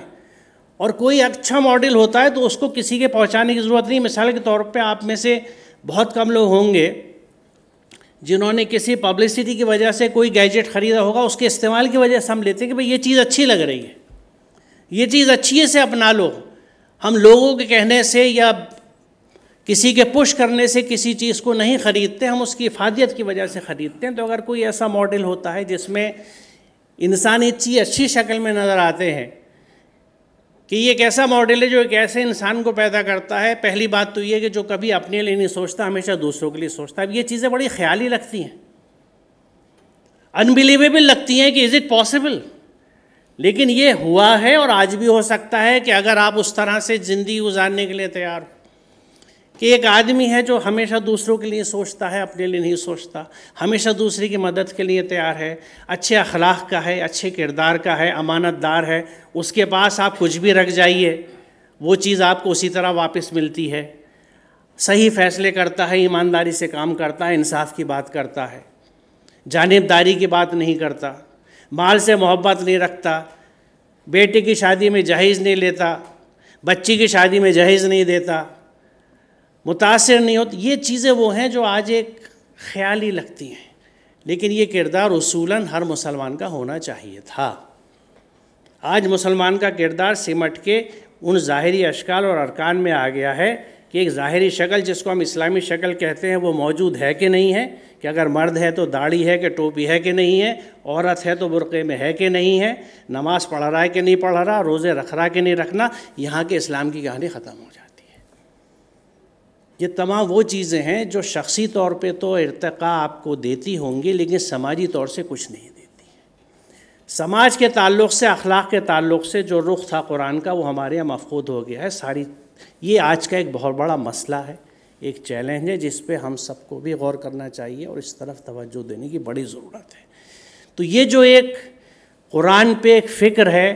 جو سب سے پہلے ہمیں یہ سمجھاتی ہے کہ قرآن کا ہماری زندگی میں اطلاق ہونا چاہیے ان ٹوٹیلٹی، ٹکڑوں میں نہیں ہوتا۔ 3 ساڑھے 3 آیتوں کا اتباع قرآن کی اتباع نہیں ہوتی، پورے قرآن کی اتباع ہے جس میں پورا کردار آتا ہے، جس میں وہ ساری چیزیں جن کا میں نے ذکر کیا، اور یہ وہ چیزیں ہیں جن کی جھلک ہمیں مولانا آزاد سمیت ہر اس شخص میں ملتی ہے جس نے قرآن کو اس انداز سے سمجھا کہ قرآن پوری کتاب ہدایت ہے جس پہ مجھے عمل کرنا ہے، جس کو مجھے لوگوں تک لے کے جانا ہے، جس کو لوگوں تک پہنچانا ہے، اور اس کے لیے سب سے اچھا ماڈل یہ ہوتا ہے کہ ہم اسے خود پریکٹس کریں۔ تو اس رخ سے قرآن پہ فکر، یہاں عربی کے شعبے ہیں، اسلامک اسٹڈیز کے شعبے ہیں، یہ تفسیر سر سید بھی موجود ہے، ترجمہ القرآن بھی موجود ہے۔ ان کے حساب سے کس طرح کی کمپیریٹیو اسٹڈیز ہو سکتی ہیں، کس طرح کی تحریک بنائی جا سکتی ہے، کس طرح کی تحقیقات ہو سکتی ہیں، میں سمجھتا ہوں کہ اس رخ پہ، کیونکہ مولانا آزاد کے نام سے منسوب جو ادارہ ہے، اس بات کو چھوڑ دیجئے کہ ہمارے بقا اور سروائیول کی کیا چیز ضرورت ہے، اس کا تو میں نے ذکر کیا مختصراً، لیکن اس ادارے کی، کیونکہ وہ جس شخصیت کے نام سے منسوب ہے، ضروری ہے کہ کس انداز سے، یہ بات میں عرض کروں آپ سے کہ جب سر سید ڈے کے سیلیبریشن میں علی گڑھ نے مجھے بلایا تھا اور عزت افزائی کری تھی کہ میں ان کا ایک ایلمنس ہوں اور یہاں پہ اس وقت وائس چانسلر ہوں، تو وہاں میں نے یہی بات کہی تھی کہ مجھے سب سے زیادہ شرمندگی جب ہوتی ہے کہ تفسیر سر سید خود علی گڑھ میں نہیں ملتی۔ کیا وجہ ہے کہ تفسیر سر سید علی گڑھ کا پبلیکیشن ڈویژن نہیں چھاپتا؟ کیوں نہیں ان میں ہمت اس بات کی؟ یہ کیسی قیدیں ہیں تحریروں کے اوپر اور تقریروں کے اوپر کہ میں صرف اپنے ہی مسلک کی، اپنی ہی سوچ کی، اپنی ہی فکر کی بات سننا چاہتا ہوں، دوسری بات کو نہ چھپنے دیتا ہوں نہ سننے دیتا ہوں۔ آزادی ہونی چاہیے، کم از کم وہ فکری آزادی جس سے انسانیت کو، ملک کو، وطن کو، انسانیت کو کوئی خطرہ نہیں ہے۔ This is just another view point, ایک نقطہ نظر ہے، وہ نقطہ نظر کسی کے دلوں میں تفرقہ نہیں ڈال رہا، ہندو مسلم کے بیچ میں دراڑ نہیں ڈال رہا، کوئی نفرت نہیں پھیلا رہا، صرف ایک فکر ہے۔ ہم اس کو بھی یوں قید کر دیتے ہیں کیونکہ وہ میری فکر سے ٹکراتی ہے، تو اس کا مطلب ہے میں یہ مان کے چل رہا ہوں کہ میری فکر کمزور ہے، میں ڈرتا ہوں۔ اس کی نفسیات ہی کیا ہے؟ اگر مجھے معلوم ہے کہ میرا معاملہ مضبوط ہے تو میں کیوں ڈروں گا اس بات سے کہ دوسرے نظریات بھی آ جائیں؟ خود قرآن یہ کہتا ہے کہ یہ دین تمام ادیان پہ حاوی کرنے کے لیے بھیجا گیا تھا، اس لیے نہیں بھیجا گیا تھا کہ کوئی اس کے ساتھ تلوار تھی، نہیں، یہ ہیومن فرینڈلی تھا، یہ انسان دوست تھا، یہ انسانیت پیدا کرتا تھا، اور جو چیز 100% بہترین انسان بنائے گی یہ ناممکن ہے کہ اس کو قبولیت کا وہ درجہ حاصل نہ ہو جس کے وہ مستحق ہے۔ اٹ از انڈرسٹوڈ، لیکن اس کو اس طرح لانا پڑے گا۔ تو اس رخ پہ کوشش کی بڑی ضرورت ہے۔ اس رخ سے ضرورت اس طرح ہے کہ ہم اس انداز کی فکر پیدا کریں، اس طرح کے طلباء پیدا کریں، ایسے لوگ پیدا کریں، ہمارے ایسے خطیب پیدا ہوں، ایسے مفکر پیدا ہوں، اس چیز سوچ کو آگے لے کے چلیں۔ ہر نئی سوچ میں خطرہ نہیں ہوتا، خطرہ صرف کب ہوتا ہے کہ جب ماضی سے ہم جڑے رہیں، ماضی کو اپنے ایک بوجھ کی طرح اپنے اوپر لاد لیں جو ہمیں آگے بڑھنے نہ دے، نئی سوچ ہمیشہ اچھی ہوتی ہے، اور خاص طور سے اگر وہ حق کی رہنمائی میں ہو۔ میں بہت شکر گزار ہوں پروفیسر ظفر صاحب کا کہ انہوں نے ایک بہت اچھا مقالہ اور ایک اچھی سوچ، کیونکہ جو میں بلا شبہ یہ کہنا چاہوں گا کہ جن نکات کو آپ نے اجاگر کیا ہے، واضح کیا ہے، they were the most desired ones، ان کی اس وقت بہت ضرورت تھی، یہ وقت کی ضرورت تھی، اور مجھے امید ہے کہ مولانا ابوالکلام آزاد کے نام سے یہ ادارہ ان کے نام کی لاج رکھتا ہوا اس رخ پہ چلے گا، اور ہمارے نئے نسلیں، یہ بچے اور بچیاں اس رخ سے سوچیں گی۔ مثال کے طور پہ میں یقیناً ہمیشہ سوچتا تھا، اور آج بھی اس وقت یہ سوچ رہا تھا کہ 17 سال کی عمر میں میں کیا کر رہا تھا، 14 سال کی عمر میں کیا پڑھ رہا تھا، میں کیوں نہ اس لیول پہ پڑھ سکا، اس معیار کی چیزیں نہیں پڑھ سکا اور لکھ سکا جس کو محی الدین نے پڑھا تھا۔ ہمیں ہمیشہ اس چیز سے اپنے آپ کو، اور کیا میں اب کیچ اپ کر سکتا ہوں، کیا میں اپنے آپ کو سدھار سکتا ہوں، امپروو کر سکتا ہوں، کیونکہ یہی وہ چیزیں ہیں جو ہمیں ایک اچھا انسان بناتی ہیں، اچھا شہری بناتی ہے۔ بہت شکریہ، السلام علیکم۔ بہت بہت شکریہ صدر جلسہ ہمارے شیخ الجامعہ ڈاکٹر محمد اسلم پرویز صاحب آپ سے خطاب فرما رہے تھے، اور تصدیاتی خطبہ ان کا آپ نے سنا، اور ہمیشہ ہر خطبے کے بعد وہ جب بھی اس طرح سے ایڈریس کرتے ہیں، خاص طور سے طالبات کو، تو ایک فکر اور سوچنے کے لیے آپ کو بہت موقع دیتے ہیں، اور ظاہر سی بات ہے یہ بہت اہم ہوگا کہ ہمارے ادارے میں، ہمارے یونیورسٹی میں کمپیریٹیو اسٹڈیز کے ڈپارٹمنٹ کھلے، جیسے کہ غالباً جامعہ میں بھی ہے، علی گڑھ میں بھی ہے، اور ذہنی وسعت اس سے بڑھتی ہے، اور ہم سوچتے ہیں، اور ظاہر ہے کہ اس میں بہت اہم، اردو میں بھی بہت اچھی کتابیں ہیں، اور اگر لائبریری میں بھی بھری پڑی ہیں، آپ لوگ استفادہ کیجئے تو بہت زیادہ ذہن کھلتا ہے، اس سے ہم سمجھتے ہیں، دوسروں کو بھی سمجھ پاتے ہیں۔ بہرحال بہت آج کا دن ایک یادگار دن رہا، اور بہت خوبصورت آج کی یہ صبح رہی ہے، اور ہم بہت کچھ لے کر جا رہے ہیں مولانا ابوالکلام آزاد کے حوالے سے، جو باتیں یہاں کہیں گئی ہیں پروفیسر صدیقی صاحب نے۔ آزاد یہاں یہ جو سلسلہ چل رہا ہے آزاد ڈے سیلیبریشنز کا، تو اس میں 9 تاریخ کو ایک آزاد واک ہوگی، اور 11 کو آزاد رن بھی ہم منعقد کر رہے ہیں، اس میں آپ لوگ بڑھ چل کر شرکت اس میں شریک ہوں، شامل ہوں۔ اور تھوڑا دل تو دکھتا ہے کہ جب ہم بہت سنجیدہ گفتگو کرتے ہیں تو چند سنجیدہ لوگ ہی آ جاتے ہیں، اور اگر یہاں پر رنگ ترنگ ہو یا کچھ میوزیکل پروگرام ہو تو یہاں پر نشستوں میں جو ہے خالی نہیں ہوتی ہیں۔ لیکن ہمیں ظاہر ہے، جیسا کہ وی صاحب بھی فرما رہے تھے، ہر روز اپنے آپ کو کریکٹ کرنا ہے، سدھارنا ہے، اور یہ بھی سوچنا ہے کہ یہ بہت اہم بات ہے۔ ہم نے آج جنہوں نے یہاں ہیں وہ واقعی خوش نصیب ہیں، اور جو نہیں ہیں میں ان کے لیے کیا کہوں، ان کو ہونا چاہیے تھا، جبکہ ہماری تعداد اتنی بڑی ہے۔ یہ میرے لیے شرم کی بات ہے، اور میں اپنے مہمان کے سامنے شرمندہ ہوں، اور ان سے معذرت خواہ ہوں کہ یہ نشستیں آپ جیسے لوگوں کے مطلب آمد کے بعد بھی یہ ایسا رہا، یہ افسوس، میں اس کے لیے معافی چاہتا ہوں۔ اب میں عابد عبدالباسط صاحب جو ہمارے پبلک ریلیشن آفیسر ہیں، بہت خاموشی سے ہمیشہ بیک اسٹیج میں کام کرتے ہیں، اور سارے کام کر لیتے ہیں، اور کہیں اپنا نام نہیں آنے دیتے۔ آج کی اس محفل کو بھی انہوں نے آراستہ کیا ہے، اور آپ واقف ہیں جس طرح سے رسالہ اور ڈائری اور کیلنڈر ہر چیز پہ ان کی مہر لگی ہوتی ہے، اور آپ مستفید ہوتے ہیں۔ میں ان سے گزارش کرتا ہوں عابد صاحب سے، ہمارے عبدالباسط صاحب سے، کہ وہ آئیں اور اظہار تشکر فرمائیں۔ السلام علیکم۔ مولانا آزاد نیشنل اردو یونیورسٹی کی یوم آزاد تقاریب کی انتظامی کمیٹی کی جانب سے میں آپ تمام کا تہہ دل سے شکریہ ادا کرتا ہوں، اور آج کا جو خطبہ تھا، صدر اجلاس کی اجازت سے 2 باتیں خطبے کے تعلق سے، کہ مولانا آزاد کے نام سے منسوب یہ جامعہ ہیں، اور خاص کر اسٹوڈنٹس کے لیے میں یہ سمجھتا ہوں کہ بہت ضروری ہے کہ مولانا آزاد کی حیات اور ان کے کارناموں کو جانیں۔ لیکن اگر کسی وجہ سے ہم یہ کام نہیں کر پاتے ہیں تو پھر ایسے خطیب حضرات، ایسے مہمان اور ایسے مقررین مولانا آزاد کی زندگی کو ایک کیپسول کی شکل میں آپ کے سامنے لا کے رکھ دیتے ہیں۔ میرے خیال میں آج کا خطبہ اتنا انسپائرنگ تھا کہ یہاں موجود طلبہ اور طالبات اور سبھی لوگ مولانا کے تعلق سے مزید جاننے کے متمنی ہوں گے۔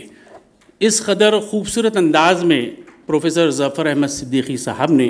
مولانا آزاد کے تعلق سے بیش بہا قیمتی اقتباسات ایک تسلسل کے ساتھ پیش کیے، اور پھر آخر میں مقالے کے آخر میں آپ کا اپنا جو نتیجہ آپ نے جو اخذ کیا وہ بھی ہمارے لیے مشعل راہ ہے۔ مجھے امید ہے کہ یہ پرمغز مخالہ جو کہ حضرت قبلہ کی تبحر علمی کی ایک علامت ہے، ہم سب کے لیے مولانا آزاد کو مزید جاننے کے دریچے کھولے گا انشاءاللہ۔ سب سے پہلے میں مہمان مقرر کا شکریہ ادا کرتا ہوں محترم پروفیسر ظفر احمد صدیقی صاحب کہ آپ نے اتنا پرمغز مقالہ ہمارے پاس مولانا آزاد نیشنل اردو یونیورسٹی میں پیش کیا، جو کہ بہت برسوں تک میرے خیال میں ہمیں یاد رہے گا، اور انشاءاللہ اس کو ہم کتابی شکل بھی دیں گے۔ اور ان تمام سرگرمیوں کے روح رواں مشفق و محترم ڈاکٹر محمد اسلم پرویز صاحب شیخ الجامعہ، میں آپ کا بھی ممنون و مشکور ہوں۔ وہ محبت، وہ شفقت جو پہلے دن آپ یہاں تشریف لائے تھے، اسی اسٹیج پر آپ نے مخاطب کیا تھا، وہی شفقت، وہی محبت آج بھی آپ کے لب و لہجے میں عیاں ہے ماشاءاللہ۔ اور مجھے یقین ہے کہ آخری دن تک، آپ کی میعاد کے آخری دن تک اس کی لو میں کوئی کمی نہیں آئے گی انشاءاللہ۔ ہماری یونیورسٹی کی بہت ہی حرکیاتی شخصیت، بلکہ حرکیاتی لیڈر میں کہوں، پروفیسر شکیل احمد صاحب نائب شیخ الجامعہ، ان کا بھی ممنون و مشکور ہوں کہ یوم آزاد تقاریب کے انعقاد اور انصرام کے ہر مرحلے میں آپ کی رہنمائی حاصل رہی۔ بعض پروگرام جو چھوٹ گئے تھے آپ نے اپنی شخصی دلچسپی کے ذریعے ان کا اضافہ کروایا، بہت ممنون و مشکور ہوں سر۔ اور پھر ڈاکٹر ایم اے سکندر جو یہاں موجود نہیں ہیں، اور جیسا کہ ابھی انیس بھائی کہہ رہے تھے، پس پردہ رہ کر بہت کچھ کرواتے ہیں، اور وہ مانو کہ مقدر کا سکندر ہے ماشاءاللہ۔ میں ان کا بھی ان کے غیاب میں شکریہ ادا کرتا ہوں۔ اور پھر ہماری ثقافتی زندگی میں جو ایک نئی بھوچال، ایک نیا تنوع، ایک نئی یوں کہنا چاہیے حرکت آئی ہے، اس کے لیے جو شخصیت ذمہ دار ہیں، یقیناً شیخ الجامعہ تو ہی ہیں، لیکن ان کا جو نظر انتخاب، ان کا جو حسن انتخاب ہے، وہ انیس احسن اعظمی صاحب ہیں۔ یوم آزاد تقاریب انتظامی کمیٹی کے صدر نشین ہیں، ان کا بھی تہ دل سے ممنون مشکور۔ اور ان کے دست راست ڈاکٹر فیروز عالم صاحب بڑے خاموش خدمت گزار ہیں، نظر بھی نہیں آتے۔ اچھا جی ہاں ٹھیک بہت ممنون مشکور۔ CUCS کی ساری ٹیم کا میں شکریہ ادا کرتا ہوں۔ اور یہ تمام تقاریب اس وقت تک ممکن نہیں جب تک کہ آپ کے پاس مالیہ نہ ہو، اور فائنانس کے لیے ونجا میڈم یہاں ہیں میرے خیال میں، بڑی ہی ورکر فرینڈلی فائنانس آفیسر ہیں، اگرچہ کہ کارگزار فائنانس آفیسر ہیں، مگر بہت ہی ورکر فرینڈلی ہے اور ورک فرینڈلی ہے، سیدھی سی بات یہ تو ماشاءاللہ۔ بہت شکریہ میڈم، اور آپ کے سیکشن کا بھی شکریہ۔ اور انسٹرکشنل میڈیا سینٹر کے اراکین، شبانہ روز آپ کی محنت، جب انوگریشن ہوا اس دن سے لے کے آخر تک ماشاءاللہ رضوان صاحب کی قیادت میں بے حد شکریہ۔ انجینئرنگ اور اسٹیٹ سیکشن کا بھی مشکور و ممنون ہوں، شہر سے آنے والے میڈیا کے نمائندوں اور میڈیا کے اداروں کا، بلکہ سارے ہندوستان کے میڈیا کے ادارے جو ہم کو بہت اچھا ماشاءاللہ کوریج دیتے ہیں، ان سب کا ممنون مشکور ہوں۔ شہر سے آنے والے مہمانوں کا بھی شکریہ۔ ان کے علاوہ تمام اساتذہ اکرام، یونیورسٹی کے عہدیداران، غیر تدریسی عملے کے ارکان اور طلباء و طالبات، اور پھر یوم آزاد تقاریب کمیٹی، انتظامی کمیٹی کے تمام ارکان، اور ان کے علاوہ اگر آپ اجازت دیں تو وہ کوآرڈینیٹرز کا بھی حوالہ دے دیتا ہوں جو مختلف پروگرامز کے ذمہ دار ہیں۔ انوگرل فنکشن جو ہوا مانو ماڈل اسکول حیدرآباد میں، اس کے کوآرڈینیٹر تھے ڈاکٹر کفیل احمد۔ بہت ہی اچھا اور عمدہ پروگرام، خاص کر جو ثقافتی پروگرام بچوں نے، ننھے بچوں نے پیش کیا، وہ دیکھنے کے قابل تھا۔ اور کبھی ہم ان بچوں کو یہاں بھی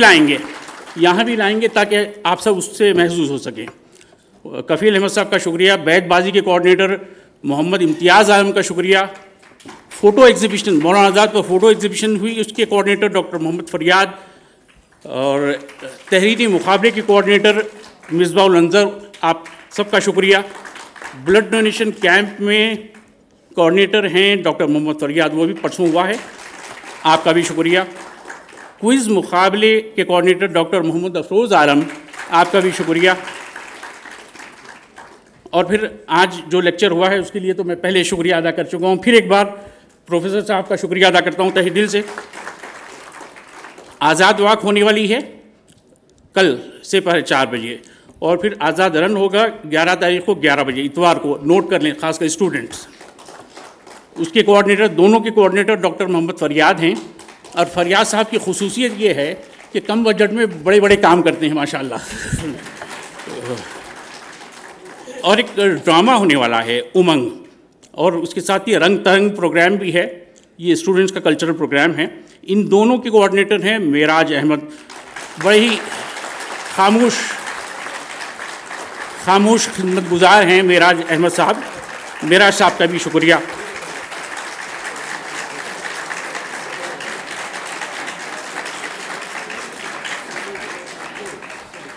یہ اتنی دیر تک جو تالیاں بجی ہیں، یہ معراج صاحب کی مقبولیت کی علامت ہے۔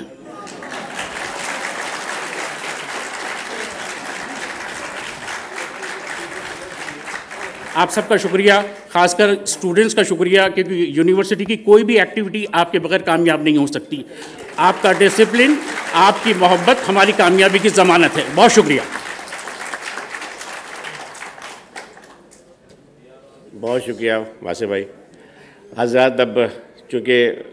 بہت سارے کام ہیں ہمارے، خاص طور سے شیخ الجامعہ اور نائب شیخ الجامعہ، پوری ایک لائن ہوتی ہے چین کی کہ ابھی اتنے بج کے اتنے منٹ پہ یہ، اتنے بج کے اتنے منٹ، اتنے سیکنڈ پہ یہ، وہ سیکنڈس میں حساب سے کام ہو رہا ہے، اور ایک اور بھی بڑی ذمہ داری ان کو ابھی بھی نبھانی ہے۔ اس لیے اس تقریب کے اختتام کا اعلان کرتے ہیں، اور ساتھ میں یہ بڑے ادب سے آپ لوگ کھڑے ہو کے ہمارا اب قومی ترانہ ہوگا، اس کے احترام میں آپ سب لوگ ابھی کھڑے ہو جائیں انسٹرکشن میڈیا کی جانب سے۔